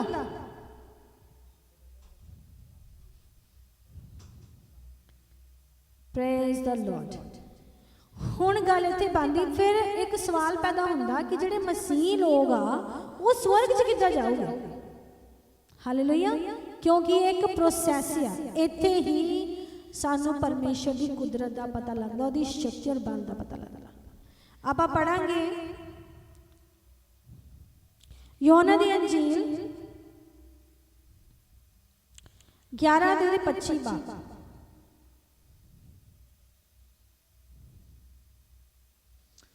ਯਿਸੂ ਨੇ ਉਹਨੂੰ ਕਿਹਾ, ਕਿਆਮਤ ਅਤੇ ਜਿਉਣ ਮੈਂ ਹਾਂ। I am the life and resurrection। ਜੋ ਮੇਰੇ ਉੱਤੇ ਨਿਸ਼ਚਾ ਕਰਦਾ ਹੈ ਜੀ, ਭਾਵੇਂ ਉਹ ਮਰ ਵੀ ਜਾਵੇ ਤਾਂ ਵੀ ਜੀਵੇਗਾ। ਹਾਲੇਲੂਇਆ। ਕੀ ਲਿਖਿਆ? ਜਿਹੜਾ ਮੇਰੇ ਉੱਪਰ ਨਿਸ਼ਚਾ ਕਰਦਾ ਹੈ ਭਾਵੇਂ ਉਹ ਮਰ ਵੀ ਜਾਵੇ ਤਾਂ ਫਿਰ ਵੀ ਜੀਵੇਗਾ। Praise the Lord. ਕਿੱਦਾਂ ਜੀਏਗਾ? ਯਿਸੂ ਮਸੀਹ ਨੇ ਕਿਹਾ ਮੈਂ ਜੀਉਣ ਤੇ ਮੈਂ ਕੀ ਹਾਂ? ਪੁਨਰ ਉਥਾਨ। ਹਾਲੇਲੂਇਆ। ਮੰਨਣੇ ਤੋਂ ਬਾਅਦ ਜਿਹੜੀ ਨੈਕਸਟ ਪ੍ਰੋਸੈਸ ਹੋਣੀ ਮੇਰੇ ਭੈਣ ਭਰਾਵੋ, ਉਹ ਕਾਦੀ ਹੋਣੀ ਆ? ਮੁਰਦਿਆਂ ਨੂੰ ਜਲਾ ਲਿੱਤਾ ਜਾਣਾ ਔਰ ਫਿਰ ਉਹਨਾਂ ਦਾ ਕੀ ਹੋਣਾ ਹੈ? ਪੁਨਰ ਉਥਾਨ। ਹਾਲੇਲੂਇਆ। ਇਸ ਗੱਲ ਤੇ ਥੋੜੀ ਜਿਹੀ ਗੌਰ ਕਰਾਂਗੇ ਆਪਾਂ। ਇਨਸਾਨ ਕਿਉਂ ਨਹੀਂ ਮਰ ਕੇ ਜਿੰਦਾ ਹੋ ਸਕਦੇ? ਕਿਉਂ ਨਹੀਂ ਆਪਣੇ ਆਪ ਨੂੰ ਸਵਰਗ ਨਰਕ ਜਾ ਸਕਦੇ? ਕਿਉਂਕਿ ਆਪਾਂ ਪੜਾਂਗੇ ਪਹਿਲਾ ਤਿਮੋਥੀਅਸ 6:15। ਕਿਉਂਕਿ ਇਨਸਾਨ ਅਵਿਨਾਸ਼ੀ ਹੈ, ਵਿਨਾਸ਼ੀ ਹੈ। ਸੌਰੀ, ਪਰਮੇਸ਼ਰ ਅਵਿਨਾਸ਼ੀ ਹੈ ਜਿਹਦਾ ਕਦੀ ਵੀ ਨਾਸ਼ ਨਹੀਂ ਹੋ ਸਕਦਾ। ਲੇਕਿਨ ਇਨਸਾਨ ਕੀ ਹੈ? ਵਿਨਾਸ਼ੀ ਹੈ। ਜਦੋਂ ਉਹ ਮਰ ਜਾਂਦਾ ਹੈ, ਉਹਦੀ ਰੂਹ ਜਿਹੜੀ ਸਰੀਰ ਹੈ ਮਿੱਟੀ 'ਚ ਮਿਲ ਜਾਂਦਾ ਹੈ, ਰੂਹ ਪਰਮੇਸ਼ਰ ਕੋਲ ਚਲ ਜਾਂਦੀ ਹੈ ਔਰ ਉਹਦਾ ਵਿਨਾਸ਼ ਹੋ ਜਾਂਦਾ ਹੈ, ਫਿਨਿਸ਼। ਇਹਨੂੰ ਹੀ ਕਹਿੰਦੇ ਡੈਥ। ਇਹਨੂੰ ਹੀ ਕਿਹਾ ਸੀ ਪਰਮੇਸ਼ਰ ਨੇ ਕਿ ਫਲ ਨਾ ਖਾਈ ਨਹੀਂ ਤਾਂ ਤੇਰੇ ਤੇ ਕੀ ਆ ਜਾਊਗੀ? ਮੌਤ। ਲੇਕਿਨ ਦੇਖिए ਪਰਮੇਸ਼ਰ ਕਿੰਨਾ ਦਿਆਲੂ ਹੈ। ਇਨਸਾਨ ਨੇ ਖਾਧਾ, ਉੱਤੇ ਮੌਤ ਵੀ ਆ ਗਈ, ਲੇਕਿਨ ਉਹਨੇ ਆਪਣੇ ਬੇਟੇ ਦੇ ਲਹੂ ਦੇ ਦੁਆਰਾ ਕੀ ਕੀਤਾ? ਮੌਤ ਤੇ ਫਤਹ ਪਾਈ। ਹਾਲੇਲੂਇਆ। ਪੜ੍ਹੀਏ। ਜਿਸਨੇ ਉਸ ਨੂੰ ਵੇਲੇ ਸਿਰ ਵਿਖਾਵੇਗਾ, ਜਿਹੜਾ ਧਨ ਅਤੇ ਅਦੁੱਤੀ ਸਰਵ ਸ਼ਕਤੀਮਾਨ ਹੈ, ਰਾਜਿਆਂ ਦਾ ਰਾਜਾ ਹੈ ਅਤੇ ਪ੍ਰਭੂਆਂ ਦਾ ਪ੍ਰਭੂ ਹੈ। ਅਮਰਤਾਈ ਇਕੱਲੇ ਉਸੇ ਦੀ ਹੀ ਹੈ। ਅਮਰਤਾਈ ਇਕੱਲੇ ਉਸੇ ਦੀ ਹੈ। तो मतलब ਸਾਨੂੰ ਪਤਾ ਲੱਗਦਾ ਹੈ ਕੇਵਲ ਪਰਮੇਸ਼ਰ ਹੀ ਅਮਰ ਹੈ, केवल परमेश्वर ही अविनाशी है, इंसान विनाशी है। एक और आप एक आयत पढ़ांगे, आप चलांगे रोमियो दा खत दूजा अध्याय ओदी 1 ਤੋਂ 7 तक पढ़ांगे। साडे कोल इन्ना समा नहीं है, इसलिए तुसीं इस नूं सिर्फ ध्यान नाल सुनिए। ਇਹ ਤੋਂ ਇਸ ਗੱਲ ਦੀ ਪਤਾ ਲੱਗਦਾ ਸਾਨੂੰ ਕਿ ਇਕੱਲਾ ਪਰਮੇਸ਼ਰ ਹੀ ਅਵਿਨਾਸ਼ੀ ਹੈ, ਇਨਸਾਨ ਨਾਸ਼ਵਾਨ ਹੈ ਔਰ ਉਹ ਚਾਹੁੰਦਾ ਹੈ ਕਿ ਉਹ ਅਵਿਨਾਸ਼ੀ ਬਣ ਜਾਏ। ਪੜ੍ਹੀਏ, ਧਿਆਨ ਨਾਲ ਸੁਣੀਏ। ਸੋ ਹੇ ਮਨੁੱਖ, ਤੂੰ ਭਾਵੇਂ ਕੋਈ ਵੀ ਕਿਉਂ ਹੋਵੇਂ ਜੋ ਦੋਸ਼ ਲਾਂਦਾ ਹੈ ਅਤੇ ਤੇਰੇ ਲਈ ਕੋਈ ਉਜਰ ਨਹੀਂ, ਕਿਉਂਕਿ ਜਿਹੜੀ ਗੱਲ ਵਿੱਚ ਤੂੰ ਦੂਏ ਉੱਤੇ ਦੋਸ਼ ਲਾਉਂਦਾ ਹੈ ਉਸੇ ਵਿੱਚ ਆਪਣੇ ਆਪ ਨੂੰ ਦੋਸ਼ੀ ਠਹਿਰਾਉਂਦਾ ਹੈ। ਇਸ ਲਈ ਕਿ ਤੂੰ ਜਿਹੜਾ ਦੋਸ਼ ਲਾਉਂਦਾ ਹੈ ਆਪੇ ਉਹ ਕੰਮ ਨਹੀਂ ਕਰਦਾ। ਅਸੀਂ ਜਾਣਦੇ ਹਾਂ ਭਾਈ, ਇਹੋ ਜਿਹੇ ਕੰਮ ਕਰਨ ਵਾਲਿਆਂ ਉੱਤੇ ਪਰਮੇਸ਼ਵਰ ਦਾ ਦੰਡ ਯਥਾਰਥ ਹੈ। ਫਿਰ ਹੇ ਮਨੁੱਖ, ਤੂੰ ਜੋ ਇਹੋ ਜਿਹੇ ਕੰਮ ਕਰਨ ਵਾਲਿਆਂ ਉੱਤੇ ਦੋਸ਼ ਲਾਉਂਦਾ ਹੈ ਅਤੇ ਆਪ ਵੀ ਉਹੀ ਕੰਮ ਕਰਦਾ ਹੈ, ਭਲਾ ਤੂੰ ਇਹ ਸਮਝਦਾ ਹੈ ਕਿ ਭਾਈ ਪਰਮੇਸ਼ਵਰ ਦੇ ਦੰਡ ਤੋਂ ਬਚ ਨਿਕਲੇਗਾ, ਅਥਵਾ ਤੂੰ ਉਹਦੀ ਮਿਹਰਬਾਨੀ ਅਤੇ ਖਿਮਾ ਅਤੇ ਧੀਰਜ ਦੀ ਦੌਲਤ ਨੂੰ ਤੁੱਛ ਸਮਝਦਾ ਹੈ ਅਤੇ ਇਹ ਨਹੀਂ ਜਾਣਦਾ ਕਿ ਪਰਮੇਸ਼ਵਰ ਦੀ ਮਿਹਰਬਾਨੀ ਤੈਨੂੰ ਪਛਤਾਵੇ ਦੇ ਰਾਹ ਉੱਤੇ ਪਾਉਂਦੀ ਹੈ, ਸਗੋਂ ਆਪਣੀ ਕਠੋਰਤਾਈ ਅਤੇ ਪਛਤਾਵੇ ਤੋਂ ਰਹਿਤ ਮਨ ਦੇ ਅਨੁਸਾਰ ਉਸ ਦੇ ਦਿਨ ਵਿੱਚ ਜਦੋਂ ਪਰਮੇਸ਼ਵਰ ਦਾ ਕ੍ਰੋਧ ਅਤੇ ਸੱਚਾ ਨਿਆਂ ਪ੍ਰਗਟ ਹੋਵੇਗਾ, ਆਪਣੇ ਲਈ ਕ੍ਰੋਧ ਇਕੱਠਾ ਕਰੀ ਜਾਣਾ ਹੈ। ਉਹ ਹਰੇਕ ਨੂੰ ਉਹਦੀਆਂ ਕਰਨੀਆਂ ਦੇ ਅਨੁਸਾਰ ਫਲ ਦੇਵੇਗਾ। ਜਿਹੜੇ ਸ਼ੁੱਧ ਕਰਮਾਂ ਵਿੱਚ ਦ੍ਰਿੜ ਹੋ ਕੇ ਮਹਿਮਾ ਅਤੇ ਆਦਰ ਅਤੇ ਅਵਿਨਾਸ਼ ਨੂੰ ਭਾਲਦੇ ਹਨ, ਉਹ ਉਹਨਾਂ ਨੂੰ ਸਦੀਪਕ ਜੀਵਨ ਦੇਵੇਗਾ। ਪਰ ਜਿਹੜੇ ਆਕੀ ਹਨ ਅਤੇ ਸੱਤ ਨੂੰ ਨਹੀਂ ਮੰਨਦੇ, ਸਗੋਂ ਕੁਧਰਮ ਨੂੰ ਮੰਨਦੇ ਹਨ, ਉਹਨਾਂ ਉੱਤੇ ਗੁੱਸਾ ਅਤੇ ਕ੍ਰੋਧ ਹੋਵੇਗਾ। ਬਸ ਹੁਣ ਇੱਥੇ ਦੋ ਗੱਲਾਂ ਪਰਮੇਸ਼ਰ ਨੇ ਦੇ ਵਚਨ ਅਸੀਂ ਪੜ੍ਹੀਆਂ। ਇੱਕ ਇਹ ਕਿ ਇਨਸਾਨ ਭਾਵੇਂ ਮਰ ਵੀ ਜਾਂਦਾ ਹੈ, ਉਹ ਤੇ ਡੈਥ ਆ ਵੀ ਜਾਂਦੀ ਹੈ, ਲੇਕਿਨ ਪਰਮੇਸ਼ਰ ਕੀ ਕਹਿੰਦੇ ਤੂੰ ਭੁੱਲੀ ਨਾ ਕਿ ਤੂੰ ਬਚ ਜਾਏਗਾ। ਤੁਹਾਡਾ ਵਿਨਾਸ਼ ਹੋ ਗਿਆ, ਇਨਸਾਨ ਦਾ ਵਿਨਾਸ਼ ਹੋ ਗਿਆ, ਰੂਹ ਵੀ ਮਰ ਗਈ, ਜਿਸਮ ਵੀ, ਰੂਹ ਪਰਮੇਸ਼ਰ ਚਲੇ ਗਈ, ਲੇਕਿਨ ਪ੍ਰਭੂ ਕਹਿੰਦੇ ਤੂੰ ਭੁੱਲਿਆ ਨਹੀਂ ਜੋ ਤੂੰ ਕੀਤਾ ਨਾ ਆਪਣੇ ਜੀਵਨ 'ਚ। ਪਰਮੇਸ਼ਰ ਦਾ ਦਿਨ ਆਣੇ ਵਾਲਾ ਜਿਸ ਦਿਨ ਉਹਦਾ ਕ੍ਰੋਧ ਲੋਕਾਂ ਤੇ ਆਏਗਾ ਔਰ ਉਹਨਾਂ ਨੂੰ ਆਪਣੇ ਕੰਮਾਂ ਦਾ ਵਿਖਾਣ ਦੇਣਾ ਪਏਗਾ। ਔਰ ਇਹਦੀ 7 ਵਾਰ ਪੜਾਂਗੇ ਫਿਰ ਤੋਂ। ਜਿਹੜੇ ਸ਼ੁੱਧ ਕਰਮਾਂ ਵਿੱਚ ਦ੍ਰਿੜ ਹੋ ਕੇ ਮਹਿਮਾ, ਆਦਰ ਅਤੇ ਅਵਿਨਾਸ਼ ਨੂੰ ਭਾਲਦੇ ਹਨ। ਕਿਹੜੇ ਕਿਹੜੇ ਗੱਲਾਂ ਨੂੰ ਪਾਲਦੇ ਆ? ਆਦਰ ਤੇ ਅਵਿਨਾਸ਼। ਜਿਹੜੇ ਲੋਕ ਕਹਿੰਦੇ ਪਰਮੇਸ਼ਰ ਦਾ ਡਰ ਰੱਖਦੇ ਆ, ਉਹ ਸ਼ੁੱਧ ਹੁੰਦੇ ਯਿਸੂ ਦੇ ਲਹੂ ਦੇ ਨਾਲ ਅੱਛੇ ਕੰਮ ਕਰਦੇ ਆ, ਉਹ ਆਦਰ ਔਰ ਅਵਿਨਾਸ਼ ਨੂੰ ਭਾਲਦੇ ਆ। ਮਤਲਬ ਕਿ ਇਨਸਾਨ ਵਿਨਾਸ਼ ਨਹੀਂ ਹੈ, ਇਨਸਾਨ ਦਾ ਵਿਨਾਸ਼ ਹੋਣਾ ਹੀ ਹੈ, ਹੀ ਸਬਜੈਕਟ ਟੂ ਡੈਥ। ਲੇਕਿਨ ਉਹ ਕਹਿੰਦੇ ਕਿ ਉਹ ਕੀ ਕਰਦਾ ਆ? ਅਵਿਨਾਸ਼ ਨੂੰ ਭਾਲਦਾ ਮਨੁੱਖ। ਇੱਥੇ ਗੱਲ ਪੱਕੀ ਹੋ ਜਾਂਦੀ ਆ ਕਿ ਇਨਸਾਨ ਨੂੰ ਪਤਾ ਹੈ ਕਿ ਮੈਂ ਅਵਿਨਾਸ਼ੀ ਨਹੀਂ ਹਾਂ, ਕੇਵਲ ਪਰਮੇਸ਼ਰ ਹੀ ਹੈ ਜੋ ਇਮੋਰਟਲ ਹੈ, ਜੋ ਅਵਿਨਾਸ਼ੀ, ਜੋ ਕਦੀ ਵੀ ਨਹੀਂ ਮਰਦਾ। ਹੁਣ ਅਸੀਂ ਇੱਥੇ ਦੇਖਿਆ ਕਿ ਇਨਸਾਨ ਮਰ ਗਿਆ, ਲੇਕਿਨ ਉਹ ਮਰ ਕੇ ਵੀ ਪਰਮੇਸ਼ਰ ਦੇ ਕ੍ਰੋਧ ਤੋਂ ਬਚ ਨਹੀਂ ਸਕਦਾ, ਪਰਮੇਸ਼ਰ ਦੇ ਕ੍ਰੋਧ ਤੋਂ ਬਚ ਨਹੀਂ ਸਕਦਾ। ਹੁਣ ਅਸੀਂ ਦੇਖਾਂਗੇ ਕਿ ਹੁੰਦਾ ਕੀ ਹੈ, ਕੀ ਹੁੰਦਾ ਜਦੋਂ ਅਸੀਂ ਮਰ ਕੇ ਸੋ ਜਾਂਦੇ ਹਾਂ। ਉਸ ਤੋਂ ਬਾਅਦ ਮੇਰੇ ਭੈਣ ਭਰਾਵੋ ਪੁਨਰ ਉਥਾਨ ਹੁੰਦਾ। ਹਾਲੇਲੂਇਆ। ਪੁਨਰ ਉਥਾਨ ਹੁੰਦਾ। ਕੌਣ ਕਰਦਾ? ਯਿਸੂ ਜੀ, ਯਿਸੂ ਮਸੀਹ। ਕਿਉਂਕਿ ਪਰਮੇਸ਼ਰ ਨੇ ਕਿਹਾ ਮੈਂ ਕੀ ਆ? ਜਿਉਣ ਤੇ ਪੁਨਰ ਉਥਾਨ ਆ। ਯਿਸੂ ਮਸੀਹ ਜੀ ਦਾ ਪੁਨਰ ਉਥਾਨ ਹੋਇਆ। ਕੋਈ ਦੱਸ ਸਕਦਾ ਪੁਨਰ ਉਥਾਨ ਦਾ ਮਤਲਬ ਕੀ ਹੈ? ਦੱਸਿਏ ਕੋਈ ਪੁਨਰ ਉਥਾਨ ਦਾ ਮਤਲਬ ਕੀ ਹੈ? ਨਾ, ਮੇਰੇ ਤੋਂ ਇਹ ਸਵਾਲ ਮੈਨੂੰ ਬਹੁਤ ਪਹਿਲਾਂ ਕਿਸੇ ਨੇ ਪੁੱਛਿਆ ਸੀ, ਉਸ ਵਕਤ ਮੈਨੂੰ ਦਾ ਜਵਾਬ ਨਹੀਂ ਆਇਆ। ਉਹਨੇ ਮੈਨੂੰ ਕਿਹਾ ਕਿ ਯਿਸੂ ਮਸੀਹ ਨੂੰ ਕਿਉਂ ਕਿਹਾ ਜਾਂਦਾ ਕਿ ਉਹ ਪਹਿਲਾ ਫਲ ਹੈ? ਮੈਂ ਕਿਹਾ ਇਸ ਲਈ ਕਿਹਾ ਜਾਂਦਾ ਕਿਉਂਕਿ ਉਹ ਮਰਦਿਆਂ 'ਚ ਜੀ ਉੱਠੇ। ਉਹ ਕਹਿੰਦੇ ਲਾਜ਼ਰ ਵੀ ਜੀ ਉੱਠਿਆ ਸੀ, ਔਰ ਮੈਨੂੰ ਉਸ ਵਕਤ ਉਸ ਗੱਲ ਦਾ ਜਵਾਬ ਨਹੀਂ ਆਇਆ, ਪਰ ਅੱਜ ਮੇਰੇ ਕੋਲ ਜਵਾਬ। ਹਾਲੇਲੂਇਆ। ਕਿਉਂਕਿ ਪਰਮੇਸ਼ਰ ਆਪਣੇ ਲੋਕਾਂ ਦੇ ਆਪਣੇ ਭੇਦ ਦੀਆਂ ਗੱਲਾਂ ਨੂੰ ਪ੍ਰਗਟ ਕਰਦਾ ਹੈ। ਰੈਜ਼ਰੈਕਸ਼ਨ ਦਾ ਮਤਲਬ ਕੀ ਹੁੰਦਾ ਮੇਰੇ ਭੈਣ ਭਰਾਵੋ? ਪ੍ਰਭੂ ਯਿਸੂ ਮਸੀਹ ਪੁਨਰ ਉਥਾਨ ਹੈ। ਜਦੋਂ ਯਿਸੂ ਮਸੀਹ ਮੁਰਦਿਆਂ 'ਚੋਂ ਜੀ ਉੱਠੇ, ਅਸੀਂ ਪੜ੍ਹਦੇ ਹਾਂ ਤੀਸਰੇ ਦਿਨ। ਕਿਉਂ ਜੀ ਉੱਠੇ? ਕਿਉਂਕਿ ਉਹਨਾਂ ਦੇ ਵਿੱਚ ਕੋਈ ਵੀ ਦੋਸ਼ ਨਹੀਂ ਸੀ, ਪਵਿੱਤਰ ਸੀ। ਗਲਾਤੀਆਂ ਦੇ ਖੱਤ 'ਚ ਲਿਖਿਆ ਜਿਹਦੇ ਅੰਦਰ ਆਤਮਾ ਦਾ ਫਲ ਹੈ ਉਹਦੇ ਵਿਰੋਧ 'ਚ ਕੋਈ ਵੀ ਲਾਅ ਨਹੀਂ ਹੈ, ਤੇ ਜੇ ਲਾਅ ਹੀ ਨਹੀਂ ਹੈ ਤਾਂ ਫਿਰ ਮੌਤ ਵੀ ਨਹੀਂ ਹੈ, ਮੌਤ ਨਹੀਂ ਹੈ ਤਾਂ ਫਿਰ ਨਰਕ ਸਵਰਗ ਵੀ ਨਹੀਂ ਹੈ। ਹਾਲੇਲੂਇਆ। ਇਸ ਲਈ ਪ੍ਰਭੂ ਕੀ ਹੋਏ? ਮੁਰਦਿਆਂ 'ਚੋਂ ਜੀ ਉੱਠੇ। ਲੇਕਿਨ ਜਦੋਂ ਲਾਜ਼ਰ ਮੁਰਦਿਆਂ 'ਚੋਂ ਜੀ ਉੱਠਿਆ ਤੇ ਫਿਰ ਕੀ ਹੋਇਆ? ਉਹ ਫਿਰ ਦੁਬਾਰਾ ਇੱਕ ਉਹਨੇ ਜੀਵਨ ਜੀਆ। ਲੇਕਿਨ ਪੁਨਰ ਉਥਾਨ ਦਾ ਮਤਲਬ ਹੈ ਅਗਲੀ ਸਟੇਜ ਤੇ ਜਾਣਾ। ਤੁਸੀਂ ਮੁਰਦਿਆਂ 'ਚੋਂ ਜੀ ਉੱਠੇ, ਤੁਹਾਡਾ ਪੁਨਰ ਉਥਾਨ ਹੋ ਗਿਆ, ਹੁਣ ਤੁਸੀਂ ਅਗਲੀ ਸਟੇਜ ਤੇ ਜਾਓਗੇ। ਲੇਕਿਨ ਲਾਜ਼ਰ ਜਦੋਂ ਮੁਰਦਿਆਂ 'ਚੋਂ ਜੀ ਉੱਠਿਆ, ਉਹ ਫਿਰ ਪਿੱਛੇ ਚਲੇ ਗਿਆ। ਕਹਿਣ ਦਾ ਮਤਲਬ ਹੈ ਕਿ ਉਹ ਮੌਤ ਤੋਂ ਫਿਰ ਜਿਉਣ 'ਚ ਪਿੱਛੇ ਗਿਆ, ਉਹਦਾ ਪੁਨਰ ਉਥਾਨ ਔਰ ਜਜਮੈਂਟ ਨਹੀਂ ਹੋਏ। ਹਾਲੇਲੂਇਆ। ਉਹਨੂੰ ਫਿਰ ਦੁਬਾਰਾ ਮਰਨਾ ਪਿਆ। ਹੁਣ ਉਹ ਸੋ ਰਿਹਾ ਹੈ ਔਰ ਇੱਕ ਦਿਨ ਉਹਦਾ ਪੁਨਰ ਉਥਾਨ ਹੋਏਗਾ। ਅਸੀਂ ਇਸ ਗੱਲ ਨੂੰ ਸਮਝਣ ਲਈ ਚੱਲਾਂਗੇ। ਮਤੀ ਦੀ ਅੰਜੀਲ 27 ਅਧਿਆਇ 51 ਬਾਬ। ਇੱਥੇ ਅਸੀਂ ਦੇਖਾਂਗੇ ਕਿ ਜਦੋਂ ਯਿਸੂ ਮਸੀਹ ਦਾ ਪੁਨਰ ਉਥਾਨ ਹੋਇਆ, ਉਦੋਂ ਹੋਰ ਵੀ ਲੋਕਾਂ ਦਾ ਪੁਨਰ ਉਥਾਨ ਹੋਇਆ। ਆਈਏ ਪੜਾਂਗੇ। ਲੋਕ ਕੀ ਹੋਏ? ਸੁੱਤੇ ਪਏ ਲੋਕ ਸੀ ਜਿਹੜੇ ਕਬਰਾਂ 'ਚੋਂ ਉੱਠ ਗਏ। ਪੜੀਏ।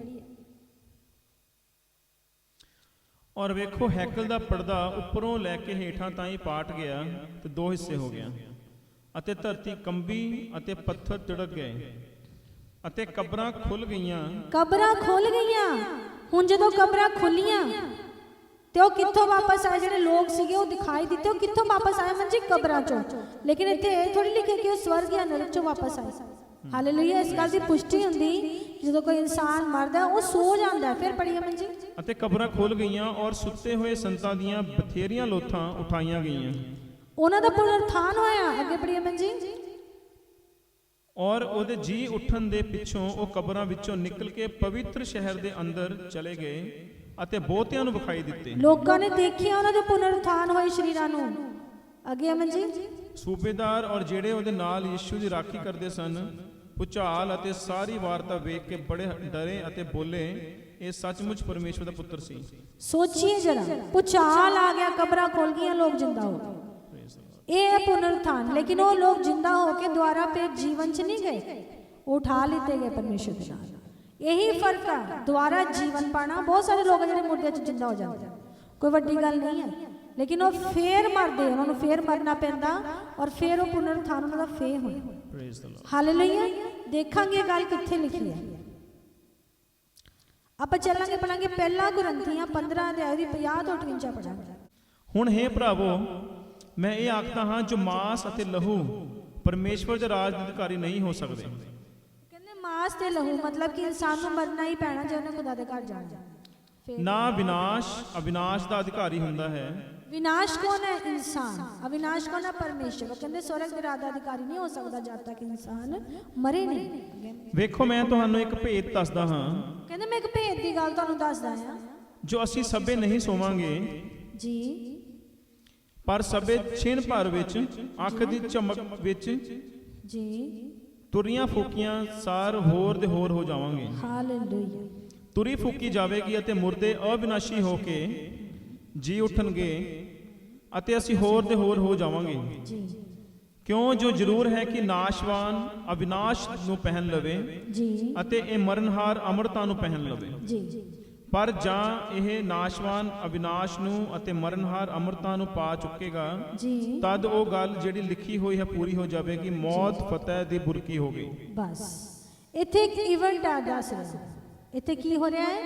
ਇੱਕ ਘਟਨਾ ਘਟਨੇ ਵਾਲੀ ਹੈ ਫਿਊਚਰ ਦੇ ਵਿੱਚ। ਕਹਿੰਦਾ ਮੈਂ ਤੁਹਾਨੂੰ ਭੇਤ ਦੀ ਗੱਲ ਦੱਸਦਾ।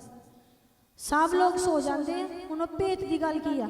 ਉਹ ਕਹਿੰਦੇ ਪਰਮੇਸ਼ਰ ਯਿਸੂ ਮਸੀਹ ਇਸ ਦੁਨੀਆ ਤੇ ਆਣਗੇ। ਹਾਲੇਲੂਇਆ। ਪਰਮੇਸ਼ਰ ਦੀ ਦੂਸਰੀ ਆਮਦ। ਪਹਿਲੀ ਆਮਦ ਹੋਈ ਅਸੀਂ ਦੇਖਿਆ, ਪ੍ਰਭੂ ਨੇ ਆਪਣੀ ਜਾਨ ਦਿੱਤੀ, ਲਹੂ ਬਹਾਇਆ, ਸਾਡੀ ਨਿਜਾਤ ਕੀਤੀ। ਜਦੋਂ ਤੀਸਰੇ ਦਿਨ ਮ੍ਰਿਤਕਾਂ ਚੋਂ ਜੀ ਉੱਠੇ ਤੇ ਪੁਨਰੁੱਥਾਨ ਹੋਇਆ, ਉਹਨਾਂ ਦੇ ਨਾਲ ਜਿਹੜੇ ਲੋਕ ਸੁੱਤੇ ਪਏ ਸੀ ਉਹ ਵੀ ਉੱਠ ਕੇ ਖੁਦਾ ਦੇ ਘਰ ਚਲੇ ਗਏ। ਹੁਣ ਉਹ ਕਹਿੰਦੇ ਉਹਨਾਂ ਨੇ ਫੇਰ ਆਣਾ, ਫੇਰ ਆਣਾ। ਤੇ ਫਿਰ ਕੀ ਹੋਣਾ? ਦੁਆਰਾ ਫੇਰ ਦੁਆਰਾ ਉਹੀ ਗੱਲ ਹੋਣੀ, ਜਿੰਨੇ ਲੋਕ ਸੁੱਤੇ ਹੋਏ ਆ ਮਸੀਹ ਦੇ ਵਿੱਚ। ਇਵੈਂਟ ਹੋਣਾ ਹੈ ਜਿੱਥੇ ਪ੍ਰਭੂ ਨੇ ਆਪਣੇ ਲੋਕਾਂ ਨੂੰ ਕੀ ਕਰਨਾ ਹੈ? ਇਕੱਠੇ ਕਰਨਾ ਹੈ। ਕਹਿੰਦੇ ਸਾਰੇ ਨਹੀਂ ਸੋਵਾਂਗੇ ਉਸ ਵਕਤ। ਕੁਝ ਲੋਕ ਜੋ ਮਸੀਹ ਚ ਉਹ ਜਿੰਦਾ ਹੋਣਗੇ ਤੇ ਉਹ ਕਹਿੰਦੇ ਪ੍ਰਭੂ ਨੂੰ ਦੇਖਣਗੇ। ਕਹਿੰਦੇ ਪਹਿਲਾਂ ਕੀ ਹੋਊਗਾ?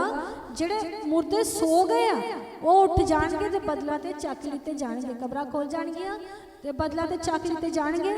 ਔਰ ਫਿਰ ਦੂਜੇ ਕੀ ਹੋਊਗਾ? ਜਿਹੜੇ ਅਸੀਂ ਆ, ਜੇ ਅਸੀਂ ਇਸ ਵਕਤ ਜ਼ਿੰਦਾ ਹੋਏ ਤੇ ਅਸੀਂ ਬਦਲਾ ਤੇ ਕੀ ਕਰਾਂਗੇ? ਉਠਾ ਲਿੱਤੇ ਜਾਵਾਂਗੇ। ਸਾਡਾ ਕੀ ਹੋ ਜਾਣਾ? ਰੈਪਚਰ, ਮੇਘਾਰੋਹਣ। ਹਾਲੇਲੂਇਆ। ਇੱਕ ਪ੍ਰੋਸੈਸ ਆ, ਇੱਕ ਤਰੀਕਾ ਹੈ ਪਰਮੇਸ਼ਰ ਦਾ ਆਪਣੇ ਲੋਕਾਂ ਨੂੰ ਪੁਨਰੁੱਥਾਨ ਦੇਣ ਦਾ। ਦੁਆਰਾ ਫੇਰ ਜਿਹੜੇ ਮਰੇ ਉਹਨਾਂ ਦੇ ਅੰਦਰ ਕੀ ਕਰਨਾ? ਜਾਨ ਨੂੰ ਪਾ ਕੇ ਤੇ ਆਪਣੇ ਕੋਲ ਲੈ ਜਾਣਾ। ਹਾਲੇਲੂਇਆ। ਇਹ ਪ੍ਰੋਸੈਸ ਹੈ ਜਿਹਦਾ ਪ੍ਰਭੂ ਆਪਣੇ ਲੋਕਾਂ ਨੂੰ ਇਕੱਠੇ ਕਰਦਾ ਹੈ। ਇਹ ਪ੍ਰੋਸੈਸ ਹੈ ਜਿਹੜੇ ਪ੍ਰਭੂ ਆਪਣੇ ਲੋਕਾਂ ਨੂੰ ਇਕੱਠੇ ਕਰਦਾ।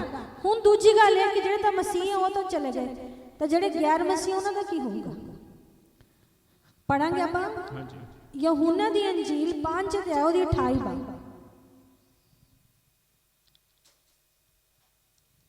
ਬਸ ਥੋੜੀ ਚਿਰ ਚ ਆਪਾਂ ਨੂੰ ਖਤਮ ਕਰਾਂਗੇ। ਮੈਨੂੰ ਆਸ਼ਾ ਹੈ ਕਿ ਤੁਹਾਨੂੰ ਕੋਈ ਨਾ ਕੋਈ ਗੱਲ ਜ਼ਰੂਰ ਇਦਾਂ ਦੀ ਤੁਹਾਨੂੰ ਪਤਾ ਲੱਗੀ ਹੋਣੀ, ਜਿਹੜੀ ਤੁਸੀਂ ਕਹਿੰਦੇ ਹੋਣੇ ਕਿ ਮੈਨੂੰ ਨਹੀਂ ਪਤਾ ਸੀ ਤੇ ਮੇਰਾ ਕੰਮ ਹੋ ਗਿਆ। ਇਸ ਨੂੰ ਅਚਰਜ ਨਾ ਜਾਣੋ, ਕਿਉਂਕਿ ਉਹ ਘੜੀ ਆਉਂਦੀ ਹੈ, ਉਹ ਘੜੀ ਆਉਂਦੀ ਹੈ ਜਿਹਦੇ ਵਿੱਚ ਉਹ ਸਭ ਜਿਹੜੇ ਕਬਰਾਂ ਵਿੱਚ ਹਨ, ਸਾਰੇ ਹੀ ਜਿਹੜੇ ਕਬਰਾਂ 'ਚ ਹੈਗੇ ਆ, ਜਿਹੜੇ ਬਚ ਗਏ, ਉਹਦੀ ਆਵਾਜ਼ ਸੁਣਨਗੇ। ਪ੍ਰਭੂ ਦੀ ਆਵਾਜ਼ ਸੁਣਨਗੇ। ਪ੍ਰਭੂ ਆਵਾਜ਼ ਦੇਗਾ, ਲਲਕਾਰੇ ਨਾਲ ਆਏਗਾ ਔਰ ਫਿਰ ਅਤੇ ਉਹ ਨਿਕਲ ਆਣਗੇ, ਉੱਠ ਖੜੇ ਹੋਣਗੇ। ਜਿਨ੍ਹਾਂ ਨੇ ਤਾਂ ਭਲਾਈ ਕੀਤੀ ਸੀ ਜੀ, ਸੋ ਉਹ ਜਿਉਣ ਦੀ ਕਿਆਮਤ ਲਈ, ਜਿਹੜੇ ਪ੍ਰਭੂ ਯਿਸੂ ਮਸੀਹ ਨੂੰ ਮੰਨਦੇ ਸੀ ਉਹ ਕਹਿੰਦੇ ਜਿਉਣ ਦੀ ਕਿਆਮਤ, ਜੀਵਨ ਦੇ ਲਈ। ਰੈਜ਼ਰੈਕਸ਼ਨ ਦੀ ਦੋ ਤਰ੍ਹਾਂ ਦੀ ਆ। ਇੱਕ ਹੈ ਕਿ ਸਦਾ ਦਾ ਜੀਵਨ, ਜਿਉਣ ਦੀ ਕਿਆਮਤ। ਤੁਸੀਂ ਜਿੰਦਾ ਹੋ ਗਏ, ਫਿਰ ਪ੍ਰਭੂ ਨੇ ਤੁਹਾਨੂੰ ਉਠਾ ਲਿਆ, ਨਵੀਂ ਬਾਡੀ ਦੇ ਦਿੱਤੀ। ਹੁਣ ਕੀ ਕਹਿ ਰਹੇ ਹੋ ਪ੍ਰਭੂ? ਕਿ ਤੁਹਾਨੂੰ ਜਿਉਣ ਦੀ ਜਿਹੜੀ ਜਿਉਣ ਦੀ ਰੈਜ਼ਰੈਕਸ਼ਨ ਹੈ, ਕਿਆਮਤ, ਉਹਦੇ ਲਈ ਤੁਹਾਨੂੰ ਉਠਾ ਲਿਆ। ਮੈਨੂੰ ਤੁਸੀਂ ਸਦਾ ਲਈ ਪਰਮੇਸ਼ਰ ਨਾਲ ਜਿਓਗੇ ਤੇ ਦੂਜੇ ਜਿਹੜੇ ਰਹਿ ਗਏ, ਜਿਹੜੇ ਦੂਜੇ ਰਹਿ ਗਏ, ਔਰ ਜਿਨ੍ਹਾਂ ਨੇ ਬੁਰਾਈ ਕੀਤੀ ਉਹ ਨਿਆਂ ਦੀ ਕਿਆਮਤ ਲਈ। ਜਿਨ੍ਹਾਂ ਨੇ ਬੁਰਾਈ ਕੀਤੀ ਉਹ ਨਿਆਂ ਦੀ ਕਿਆਮਤ ਲਈ। ਹਾਲੇਲੂਇਆ। ਇਹ ਬੜਾ ਅੱਛਾ ਲਿਖਿਆ। ਹਾਂਜੀ ਪੜ੍ਹੀਏ। ਕਿਆਮਤ ਉਹਨਾਂ ਤੇ ਵੀ ਆਣੀ। ਕਿਆਮਤ ਦਾ ਮਤਲਬ ਹੈ ਰੈਜ਼ਰੈਕਸ਼ਨ, ਇਟਰਨਲ, ਹਮੇਸ਼ਾ ਦੇ ਲਈ। ਉਹ ਕਿੱਥੇ ਰਹਿਣਗੇ? ਪਰਮੇਸ਼ਰ ਤੋਂ ਅਲੱਗ, ਪਰਮੇਸ਼ਰ ਤੋਂ ਅੱਡ, ਸੈਪਰੇਟ। इसलिए अचंभा मत करो जी, क्योंकि वह समय आता है कि जब जितने कब्रों में हैं वे उसका शब्द सुनकर निकल आएंगे और जिन्होंने भलाई की है वे जीवन के पुनरुत्थान के लिए जी उठेंगे जी। और जिन्होंने बुराई की है वे दंड के पुनरुत्थान के लिए जी उठेंगे। ਮੁਰਦਿਆਂ 'ਚ ਕੀ ਕਰੇਗਾ ਪਰਮੇਸ਼ਰ? ਜਿਹੜੇ ਮਿੱਟੀ 'ਚ ਮਿਲ ਗਏ ਮਿੱਟੀ ਤੋਂ ਮੰਗੇਗਾ। ਇੱਕ ਜਗ੍ਹਾ ਇੱਕ ਇਦਾਂ ਦੀ ਆਇਤ ਹੈ, ਪ੍ਰਭੂ ਨੇ ਕਿਹਾ ਜਿਹੜੇ ਜਲਾ ਦਿੱਤੇ ਗਏ ਨਾ, ਪ੍ਰਭੂ ਕਹਿੰਦੇ ਅੱਗ ਤੋਂ ਲੋਕ ਮੈਂ ਵਾਪਸ ਮੰਗਾਂਗਾ। ਜਿਹੜੇ ਪਾਣੀ 'ਚ ਡੁੱਬ ਕੇ ਮਰ ਗਏ, ਪ੍ਰਭੂ ਕਹਿੰਦਾ ਮੈਂ ਪਾਣੀ ਤੋਂ ਵਾਪਸ ਲਾਉਂਗਾ। ਤੇ ਜਿਹੜੇ ਮਿੱਟੀ 'ਚ ਦਬਾ ਦਿੱਤੇ ਗਏ, ਪ੍ਰਭੂ ਕਹਿੰਦਾ ਮੈਂ ਮਿੱਟੀ ਤੋਂ ਵਾਪਸ ਲਾਉਂਗਾ। ਹਰ ਇੱਕ ਨੂੰ ਕੋ ਪੁੱਛੇ ਨਾ ਕਿ ਮੈਂ ਮਰ ਗਿਆ ਤਾਂ ਕਹਾਣੀ ਖਤਮ। ਫਿਰ ਪ੍ਰਭੂ ਉਹਨਾਂ ਦੀਆਂ ਕਬਰਾਂ ਨੂੰ ਖੋਲੇਗਾ, ਉਹਨਾਂ ਨੂੰ ਉਠਾਏਗਾ, ਨਵੀਂ ਬੋਡੀ ਦੇ ਕੇ ਉਠਾਏਗਾ ਔਰ ਸਦਾ ਦੇ ਜੀਵਨ ਲਈ ਔਰ ਸਦਾ ਦੀ ਮੌਤ ਲਈ ਉਹਨਾਂ ਨੂੰ ਕੀ ਕਰੇਗਾ? ਜੱਜ ਕਰੇਗਾ। ਹਾਲੇਲੂਇਆ। ਜੱਜਮੈਂਟ ਹੋਏਗੀ। ਹੁਣ ਇੱਥੇ ਇੱਕ ਹੋਰ ਸਵਾਲ ਪੈਦਾ ਹੁੰਦੇ ਕਿ ਜੇ ਮਸੀਹ ਯਿਸੂ ਨੇ ਸਾਡੀ ਸਜ਼ਾ ਲੈ ਲਈ ਤਾਂ ਫਿਰ ਜਿਹੜੇ ਮਸੀਹ ਚ ਉਹਨਾਂ ਤੇ ਜੱਜਮੈਂਟ ਕਿਉਂ? ਸਵਾਲ ਪੈਦਾ ਹੁੰਦਾ ਕਿ ਨਹੀਂ? ਬੋਲੀਏ। ਜੇ ਅਸੀਂ ਮਸੀਹ ਚ ਆ ਗਏ ਤੇ ਸਾਨੂੰ ਪ੍ਰਭੂ ਨੇ ਸਾਡੇ ਲਈ ਜਾਨ ਦੇ ਕੇ ਆਪਣੀ ਸਾਰੀ ਮੌਤ ਲੈ ਲਈ, ਸਜ਼ਾ ਲੈ ਲਈ, ਫਿਰ ਮੈਨੂੰ ਸਜ਼ਾ ਕਿਉਂ? ਤੇ ਕਲਾਮ ਇਹ ਦੱਸਦਾ ਹੈ ਕਿ ਸਾਡੀ ਜੱਜਮੈਂਟ ਨਹੀਂ ਹੋਣੀ। ਆਪਾਂ ਪੜਾਂਗੇ ਰੋਮੀਓ ਦਾ ਖੱਤ 8 ਅਧਿਆਇ ਦੀ ਪਹਿਲੀ ਬਾਤ ਪੜਾਂਗੇ ਤੇ ਲਿਖਿਆ ਜਿੰਨੇ ਮਸੀਹ ਲੋਕ ਆ ਉਹਨਾਂ ਦੇ ਉੱਪਰ ਜੱਜਮੈਂਟ ਨਹੀਂ ਹੋਣੀ। ਕਿਹੜੇ ਮਸੀਹ? ਸੰਡੇ ਚਰਚ ਆਣੇ ਵਾਲੇ ਕਿ ਉਹ ਮਸੀਹ ਜੋ ਪਰਮੇਸ਼ਰ ਨਾਲ ਸੰਗਤੀ ਕਰਦੇ, ਜਿਹੜੇ ਪਰਮੇਸ਼ਰ ਨਾਲ ਸੰਗਤੀ ਕਰਦੇ, ਜਿਹਨੇ ਪਾਣੀ ਦਾ ਬਪਤਿਸਮਾ ਲਿਆ, ਪਵਿੱਤਰ ਆਤਮਾ ਜੀ ਨੂੰ ਪਾਇਆ, ਪਰਮੇਸ਼ਰ ਨਾਲ ਆਪਣਾ ਇੱਕ ਸੰਬੰਧ ਸਥਾਪਿਤ ਕੀਤਾ, ਆਪਣੇ ਜੀਵਨ 'ਚ ਪਰਮੇਸ਼ਰ ਨੂੰ ਜਾਣ ਲਿਆ। ਜਿਹੜੇ ਜਾਣਦੇ ਨਹੀਂ, ਕਦੀ ਬਾਈਬਲ ਨਹੀਂ ਪੜ੍ਹਦੇ, ਉਹਨਾਂ ਲਈ ਨਹੀਂ ਹੈ। ਜਿਨ੍ਹਾਂ ਨੇ ਜਾਣ ਲਿਆ ਪਰਮੇਸ਼ਰ ਨੂੰ, ਫਿਰ ਕੀ ਹੋਏਗਾ ਮੰਜੀ? 8 अध्याय रोमियो पहली दूजी बात। अतः अब जो मसीह यीशु में हैं, जेड़े मसीह यीशु च आ, उन पर दंड की आज्ञा नहीं है। उन्हां ते दंड दी आज्ञा नहीं है, क्योंकि वे शरीर के अनुसार नहीं वरन आत्मा के अनुसार चलते हैं। लेकिन वे शरीर के अनुसार नहीं, हुण शरीरिक नहीं रहे, वो परमेश्वर दे पवित्र आत्मा जी दे अनुसार चलदे। इत्थे ओ मसीहां नूं कहा गया उन्हां ते दंड दी आज्ञा नहीं है जेड़े अपने मन दे चलाए नहीं चलदे। जो कहंदे मेरा मन कहूगा, मेरा दिल कहूगा, मैं तो वही करूंगा, वो नहीं। जेड़े कहंदे चाहे मेरा मन करे चाहे ना करे, लेकिन मैं पवित्र आत्मा की आवाज़ नूं सुनूंगा और जिद्दां मैनूं पवित्र आत्मा जी कहंदे मैं उद्दां ही करूंगा। ये उन्हां नूं कहा गया जेड़े पवित्र आत्मा जी दे राहीं चलदे आ, उन्हां दे उपर दंड दी आज्ञा नहीं है। पढ़िए मुझे। क्योंकि जीवन की आत्मा की व्यवस्था ने मसीह यीशु में मुझे पाप की और मृत्यु की व्यवस्था से स्वतंत्र कर दिया है। कहंदे हुण मैं आजाद हां, पाप करो तो दंड पाओ। ये जिहड़ा सर्कल आ 84 दी जून कहंदे सर्कल, हिंदू लोग कहंदे ये सर्कल, प्रभु कहंदे मेरे लिए नहीं है सर्कल। और बचन भी समझदा इंसान एक बारी दुनिया ते आंदा, एक बारी मरदा और फिर ओहदा न्याय हुंदा। हालेलुया। लेकिन एक तुहानूं होर मैं पढ़ाने चाहूँगी जिथे सानूं ये पता लगदा कि साडे ते जजमेंट तो नहीं हुंदी, सानूं दंड नहीं मिलना, लेकिन साडे काम परखे जाने। जो भी असीं दुनिया ते करदे पए आ ना, कई बार असीं गलती भी कर ले, क्षमा मंग लेने, सानूं माफ़ी मिल जाती। लेकिन जिहड़े असीं काम करदे आ, मतलब कि तुसीं अपने आप नूं एक सवाल पुछो, तुसीं की कर रहे हो मसीह यीशु नूं जानने लई? प्रभु ने तुहानूं पुछना, तेन मैं इन्ने साल दिते सी, तेरे घर मैं आ बंदे नूं भेजा सी, तेरे लिए चर्च ठहराई सी, जिन्ने लोग नहीं आए ना उन्होंने सारे नूं पुछना फलाने दिन संडे तू क्यों नहीं गया? उस दिन यह गल दसी गई सी, तेरे दिल च मैं आ गल पाई सी, जा उस भैन की मदद कर, जा उस भरा की मदद कर, तू क्यों नहीं गया? तेन मैं उत्थे ठहराया सी, तू आ काम क्यों नहीं किया? जे दस या बच्चों दस देने कि तेरी कोई रिस्पॉन्सिबिलिटी है, परमेश्वर पूछेगा तू जाके संडे चर्च लगाने से समय ते क्यों नहीं पहुंचे? तुसीं संडे लेट क्यों जाते सी? तुहानूं मैं इन्ना पैसा दिता सी, तुसीं अपना दशमाह क्यों नहीं दिता? तुसीं परमेश्वर नाल संगति क्यों नहीं की? तेनू मैं कहा सी फलानी भैन नूं जाके आ गल कह, तू क्यों नहीं गई, क्यों नहीं कही? तेनू मैं दर्शन च दिखाया सी कि तू अपने बच्चों नूं डांट, तू क्यों नहीं डांटे? तेनू मैं दिखाया सी, तेरे नाल मैं गल कीती सी, तेरे पाप मैं तेनू दस्से सी, तू छड्डे क्यों नहीं? ये गल्लां दा साडे को परमेश्वर ने की कहना? हिसाब लैना। पढ़ांगे कित्थे लिखिया? पहला कुरिन्थियां 2 अध्याय 3 अध्याय ਤੇ ਉਹਦੀ 13 12 13 ਆਇਤ ਪੜ੍ਹੀਏ।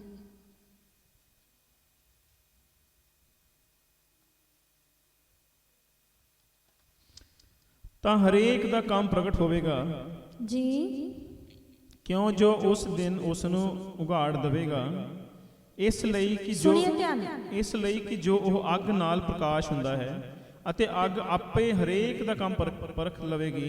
ਅੱਗ ਪਰਖੇਗੀ ਤੁਹਾਡੇ ਕੰਮ ਨੂੰ, ਭਈ ਉਹ ਕਿਸ ਪ੍ਰਕਾਰ ਦਾ ਹੈ, ਕਿੱਦਾਂ ਦੇ ਤੁਸੀਂ ਕੰਮ ਕੀਤੇ। ਜੇ ਕਿਸੇ ਦਾ ਕੰਮ ਜਿਹੜਾ ਉਹਨੇ ਬਣਾਇਆ ਸੀ ਜੀ। ਟਿਕਿਆ ਰਹੇਗਾ ਤਾਂ ਉਹ ਬਦਲਾ ਮਿਲੇਗਾ। ਹਾਂਜੀ, ਉਹ ਬਦਲਾ ਮਿਲੇਗਾ, ਨਹੀਂ ਤੇ ਜੇ ਕਿਸੇ ਦਾ ਕੰਮ ਸੜ ਜਾਵੇ ਤਾਂ ਉਹਦੀ ਹਾਨੀ ਹੋਵੇਗੀ। ਤੁਹਾਡੇ ਕੰਮ ਸੜ ਵੀ ਜਾਣਗੇ। ਇੱਥੇ ਦੇਖੀਏ ਹਿਸਾਬ ਲਾਈ, ਜਦੋਂ ਅੱਗ ਨਾਲ ਪਰਖੇ ਜਾਣਗੇ ਨਾ, ਜੇ ਤੁਸੀਂ ਆਪਣੀ ਰਿਸਪੌਂਸਿਬਿਲਟੀਜ਼ ਜੋ ਤੁਹਾਨੂੰ ਮਸੀਹ 'ਚ ਮਿਲੀਆਂ ਤੁਸੀਂ ਉਹਨੂੰ ਪੂਰੀ ਨਹੀਂ ਕਰਦੇ। ਇੱਕ ਵਿਸ਼ਵਾਸੀ ਨੂੰ ਬਹੁਤ ਸਾਰੀਆਂ ਰਿਸਪੌਂਸਿਬਿਲਟੀਜ਼ ਪਰਮੇਸ਼ਰ ਨੇ ਦਿੱਤੀਆਂ। ਆਪਣੇ ਪੜੋਸੀ ਨਾਲ ਪਿਆਰ ਕਰ, ਆਪਣੇ ਭਰਾ ਨੂੰ ਪਿਆਰ ਕਰ, ਜੇ ਤੇਰੇ ਭਰਾ ਨੂੰ ਕਿਸੇ ਚੀਜ਼ ਦੀ ਜ਼ਰੂਰਤ ਹੈ ਉਹਨੂੰ ਦੇ। ਪ੍ਰਭੂ ਨੇ ਸਾਨੂੰ ਰਿਸਪੌਂਸਿਬਿਲਟੀ ਦਿੱਤੀ ਆ, ਲੋਕਾਂ ਲਈ ਪ੍ਰਾਰਥਨਾ ਕਰੋ, ਇਹ ਰਿਸਪੌਂਸਿਬਿਲਟੀ ਜਾ ਕੇ ਕਲਾਮ ਦੱਸੋ, ਪਰਮੇਸ਼ਰ ਦਾ ਵਚਨ ਦੱਸੋ ਜਾ ਕੇ ਲੋਕਾਂ ਨੂੰ, ਇਹ ਸਾਡੀ ਰਿਸਪੌਂਸਿਬਿਲਟੀ। ਮਰਕੁਸ ਦੇ ਘਰ 'ਚ ਲਿਖਿਆ ਵਿਸ਼ਵਾਸੀਆਂ ਨੂੰ ਪ੍ਰਭੂ ਨੇ ਬੜੇ ਅਧਿਕਾਰ ਦਿੱਤੇ ਆ। ਕਹਿੰਦੇ ਜਾਓ ਬਿਮਾਰਾਂ ਨੂੰ ਚੰਗਾ ਕਰੋ, ਮੇਰੇ ਨਾਮ ਤੇ ਬਪਤਿਸਮਾ ਦਿਓ, ਸੁਸਮਾਚਾਰ ਦਾ ਪ੍ਰਚਾਰ ਕਰੋ। ਉਹ ਕਹਿੰਦੇ ਕਿ ਵਿਸ਼ਵਾਸੀ ਸਭ ਕੁਝ ਕਰ ਸਕਦੇ। ਪ੍ਰਭੂ ਕਹਿੰਦੇ ਤੁਸੀਂ ਮੇਰੇ ਤੋਂ ਵੱਡੇ ਵੱਡੇ ਕੰਮ ਕਰੋ। ਜੇ ਤੁਸੀਂ ਖੁਦਾ ਨੂੰ ਜਾਣ ਕੇ ਵੀ ਤੁਸੀਂ ਕਿਸੇ ਨੂੰ ਨਹੀਂ ਦੱਸਦੇ, ਉਹਦੇ ਯੋਗ, ਉਹਦੀ ਮਹਿਮਾ ਨਹੀਂ ਕਰਦੇ, ਬੈਠੇ ਰਹਿੰਦੇ ਕਿ ਹਜੇ ਬਹੁਤ ਦਿਨ ਪਏ ਆ, ਬਾਅਦ 'ਚ ਕਰ ਲਾਂਗੇ, ਤੇ ਤੁਹਾਡੇ ਕੰਮ ਸੜ ਵੀ ਜਾਣਗੇ ਔਰ ਤੁਹਾਨੂੰ ਕੋਈ ਉਹਦਾ ਪ੍ਰਤੀਫਲ ਨਹੀਂ ਮਿਲੇਗਾ। ਇਹ ਤਾਂ ਸਾਨੂੰ ਪਤਾ ਲੱਗਦਾ ਕਿ ਖੁਦਾ ਦੇ ਘਰ ਦੇ ਵਿੱਚ ਵੀ ਪ੍ਰਤੀਫਲ ਰੱਖਿਆ ਹੋਇਆ। ਹਾਲੇਲੂਇਆ।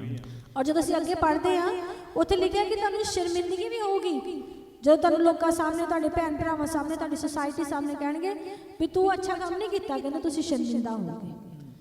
ਔਰ ਪ੍ਰਭੂ ਕਹਿੰਦੇ ਤੁਹਾਡੇ ਭਰੋਸਾ ਕਰਕੇ ਤੁਹਾਨੂੰ ਕੋਈ ਉੱਥੇ ਕੰਮ ਵੀ ਨਹੀਂ ਦੇਗਾ, ਉੱਥੇ ਵੀ ਕੰਮ ਮਿਲੇਗਾ। ਮੇਰੇ ਭੈਣ ਭਰਾਵੋ, ਪਤਰਸ ਕਹਿੰਦੇ ਮੇਰੇ ਪਿਤਾ ਦੇ ਘਰ 'ਚ ਬਹੁਤ ਸਾਰੇ ਪੌਲਸ ਕਹਿੰਦੇ ਘਰ ਬਰਤਨ ਆ, ਕੁਛ ਆਦਰ ਦੇ ਕੁਛ ਅਨਾਦਰ ਦੇ। ਖੁਦਾ ਦੇ ਘਰ 'ਚ ਵੀ ਅਨਾਦਰ ਦੇ ਬਰਤਨ ਹੋਣਗੇ ਜਿਹੜੇ ਆਪਣੇ ਕੰਮ ਇਸ ਵਕਤ ਆਪਣੀ ਰਿਸਪੌਂਸਿਬਿਲਟੀਜ਼ ਨੂੰ ਪੂਰਾ ਨਹੀਂ ਕਰਦੇ ਚੱਜ ਨਾਲ।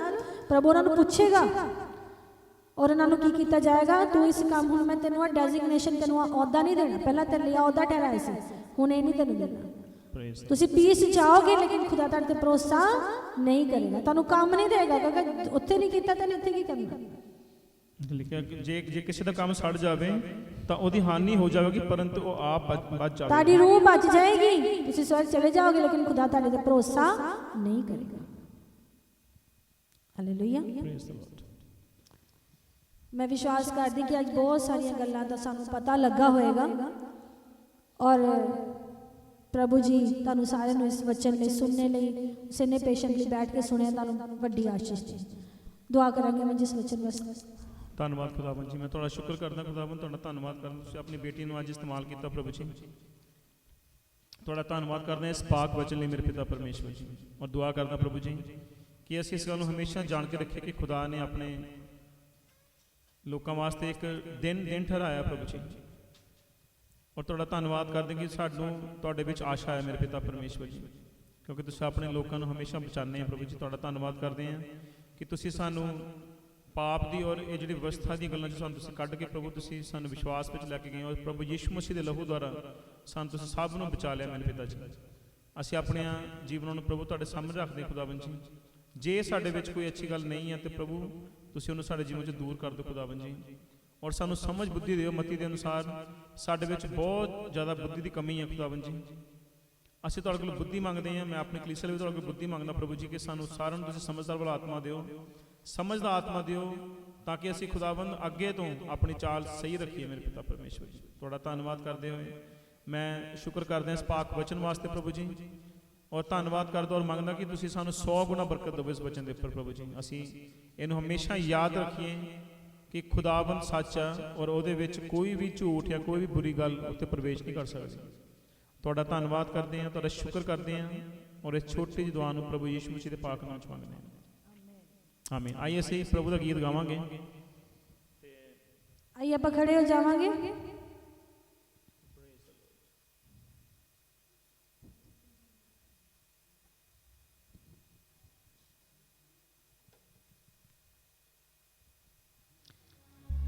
Hallelujah hallelujah.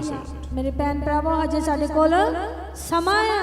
ਪ੍ਰਕਾਸ਼ਿਤ ਵਾਕਿਆ 21 ਅਧਿਆਇ ਦੀ 8 ਬਾਬ ਜਦੋਂ ਪੜ੍ਹਦੇ ਆ, ਉੱਥੇ ਲਿਖਿਆ ਹੈ ਕਿ ਜਿਹੜੇ ਲੋਕ ਖਰੇ ਠਹਿਰਨਗੇ ਪਰਮੇਸ਼ਰ ਉਹਨਾਂ ਨੂੰ ਆਪਣੇ ਘਰ ਦੇ ਵਿੱਚ ਸਥਾਨ ਦੇਗਾ, ਔਰ ਜਿਹੜੇ ਲੋਕ ਨਹੀਂ ਠਹਿਰਨਗੇ ਉਹਨਾਂ ਨੂੰ ਨਰਕ ਦੀ ਅੱਗ ਦੇ ਵਿੱਚ ਸੁੱਟ ਦਿੱਤਾ ਜਾਵੇਗਾ, ਗੰਧਕ ਦੀ ਝੀਲ ਦੇ ਵਿੱਚ, ਔਰ ਉਹਨਾਂ ਦਾ ਨਾਸ਼ ਹੋ ਜਾਏਗਾ। ਲੇਕਿਨ ਸਾਡੇ ਕੋਲ ਰਹਿੰਦਾ ਸਮਾਂ ਹੈ, ਉਹ ਦੁਆ ਕਰੀਏ, ਪ੍ਰਾਰਥਨਾ ਕਰੀਏ, ਪ੍ਰਭੂ ਮੇਰੀ ਪ੍ਰਾਰਥਨਾ ਨੂੰ ਸੁਣ ਲੈ। ਐ ਖੁਦਾਵੰਦ ਮੇਰੇ ਜੀਵਨ 'ਚ ਬੁਰਾਈ ਨੂੰ ਕੱਢ ਕੇ ਬਾਹਰ ਸੁੱਟ ਦੇ, ਜਿੱਦਾਂ ਕਿ ਦਾਊਦ ਕਹਿੰਦੇ ਆਪਣੇ ਭਜਨ ਦੇ ਵਿੱਚ, ਕਹਿੰਦੇ ਕਿ ਪਰਮੇਸ਼ਰ ਮੇਰੇ ਦਿਲ ਨੂੰ ਜਾਂਚ, ਔਰ ਜੇ ਮੇਰੇ ਦਿਲ 'ਚ ਕਿਤੇ ਕੋਈ ਬੁਰਾਈ ਹੈ, ਕੋਈ ਆਲਸਪਨ ਹੈ, ਕੋਈ ਨਫ਼ਰਤ ਹੈ, ਪ੍ਰਭੂ ਤੋਂ ਉਹਨੂੰ ਕੱਢ ਕੇ ਬਾਹਰ ਸੁੱਟ ਦੇ। ਹਾਲੇਲੂਇਆ। ਅੱਜ ਆਪਣੇ ਵਾਸਤੇ ਪ੍ਰਾਰਥਨਾ ਕਰੀਏ, ਪ੍ਰਭੂ ਮੈਨੂੰ ਤਗੜਾ ਕਰ ਦੇ ਮਸੀਹ ਦੇ ਵਿੱਚ, ਮੇਰੇ ਬੰਧਨ ਤੋੜ ਦੇ। ਮੈਂ ਪ੍ਰਾਰਥਨਾ ਕਰਾਂ, ਵਚਨ ਪੜਾਂ, ਰੋਜ਼ਾ ਰੱਖਾਂ, ਖੁਦਾਵੰਦ ਤੇਰੇ ਕਰੀਬ ਜਾਵਾਂ, ਦੁਨੀਆ ਦੀਆਂ ਗੱਲਾਂ 'ਚੋਂ ਮੈਂ ਸਮਾਂ ਕੱਢਾਂ, ਪ੍ਰਭੂ ਤੈਨੂੰ ਪਹਿਲ ਦੇਵਾਂ, ਤੂੰ ਮੇਰੇ ਜੀਵਨ ਦਾ ਆਧਾਰ ਹੋਵੇ। ਦੁਆ ਕਰੀ ਆਪਣੇ ਲਈ, ਖੁਦਾਵੰਦ ਅੱਜ ਮੈਨੂੰ ਚੁਣ ਲੈ, ਮੈਨੂੰ ਮੋੜ ਲੈ ਪ੍ਰਭੂ, ਮੇਰੇ ਜੀਵਨ 'ਚ ਕੰਮ ਕਰ ਔਰ ਮੈਨੂੰ ਆਪਣੇ ਲਈ ਤਿਆਰ ਕਰ। Hallelujah, praise the Lord. Thank you Jesus, hallelujah. ਕਿ ਗਾਵਾਂਗੇ, ਜਦੋਂ ਤੈਨੂੰ ਪੁਕਾਰਾਂ ਮੈਂ, ਤੂੰ ਸੁਣ ਸੱਚਾਈ ਦੇ ਰੱਬਾ, ਮੇਰਾ ਦੁੱਖ ਦੂਰ ਕੀਤਾ ਤੂੰ, ਦੁਆ ਸੁਣ ਰਹਿਮ ਦੀ ਕਰ। ਜਦੋਂ ਤੈਨੂੰ ਪੁਕਾਰਾਂ ਮੈਂ, ਤੂੰ ਸੁਣ ਸੱਚਾਈ ਦੇ ਰੱਬਾ, ਜਦੋਂ ਤੈਨੂੰ ਪੁਕਾਰਾਂ ਮੈਂ, ਤੂੰ ਸੁਣ ਸੱਚਾਈ ਦੇ ਰੱਬਾ, ਮੇਰਾ ਦੁੱਖ ਦੂਰ ਕੀਤਾ ਤੂੰ, ਦੁਆ ਸੁਣ ਰਹਿਮ ਵੀ ਫਰਮਾ, ਮੇਰਾ ਦੁੱਖ ਦੂਰ ਕੀਤਾ ਤੂੰ, ਦੁਆ ਸੁਣ ਰਹਿਮ ਵੀ ਫਰਮਾ, ਜਦੋਂ ਤੈਨੂੰ ਪੁਕਾਰਾਂ ਮੈਂ, ਤੂੰ ਸੁਣ ਸੱਚਾਈ ਦੇ ਰੱਬਾ।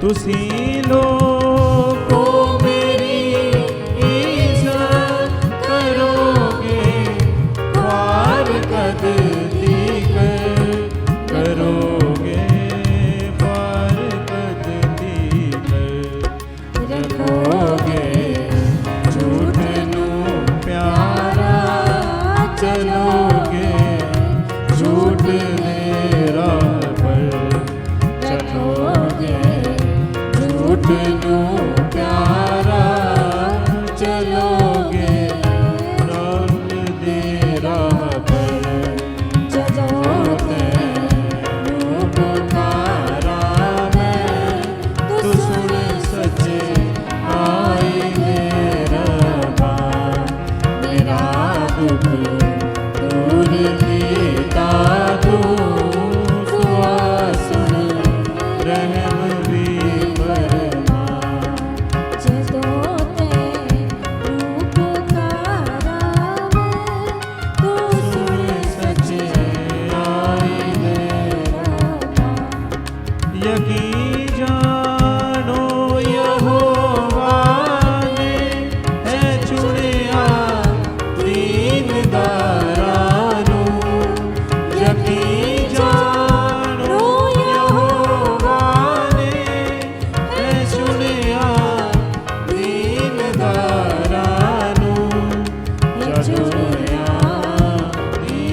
ਧੰਨਵਾਦ ਕਰਦੇ ਹਾਂ। ਆਈਏ ਅਸੀਂ ਹਾਲੇਲੂਇਆ। ਦੁਆ ਚਾਹਾਂਗੇ, ਤੁਹਾਡਾ ਧੰਨਵਾਦ ਕਰਦੇ ਖੁਦਾਵੰਦ ਜੀ ਅੱਜ ਦੇ ਸਮੇਂ ਲਈ ਮੇਰੇ ਪਿਤਾ, ਤੁਹਾਡਾ ਸ਼ੁਕਰ ਕਰਦੇ ਜਿੰਨੇ ਵੀ ਗੀਤ ਭਜਨ ਗਾਏ ਗਏ, ਜੋ ਵੀ ਵਚਨ ਤੇ ਪ੍ਰਭੂ ਜੀ ਸਾਨੂੰ ਮਿਲਿਆ ਪ੍ਰਭੂ, ਤੁਹਾਡਾ ਧੰਨਵਾਦ ਕਰਦੇ ਖੁਦਾਵੰਦ ਜੀ।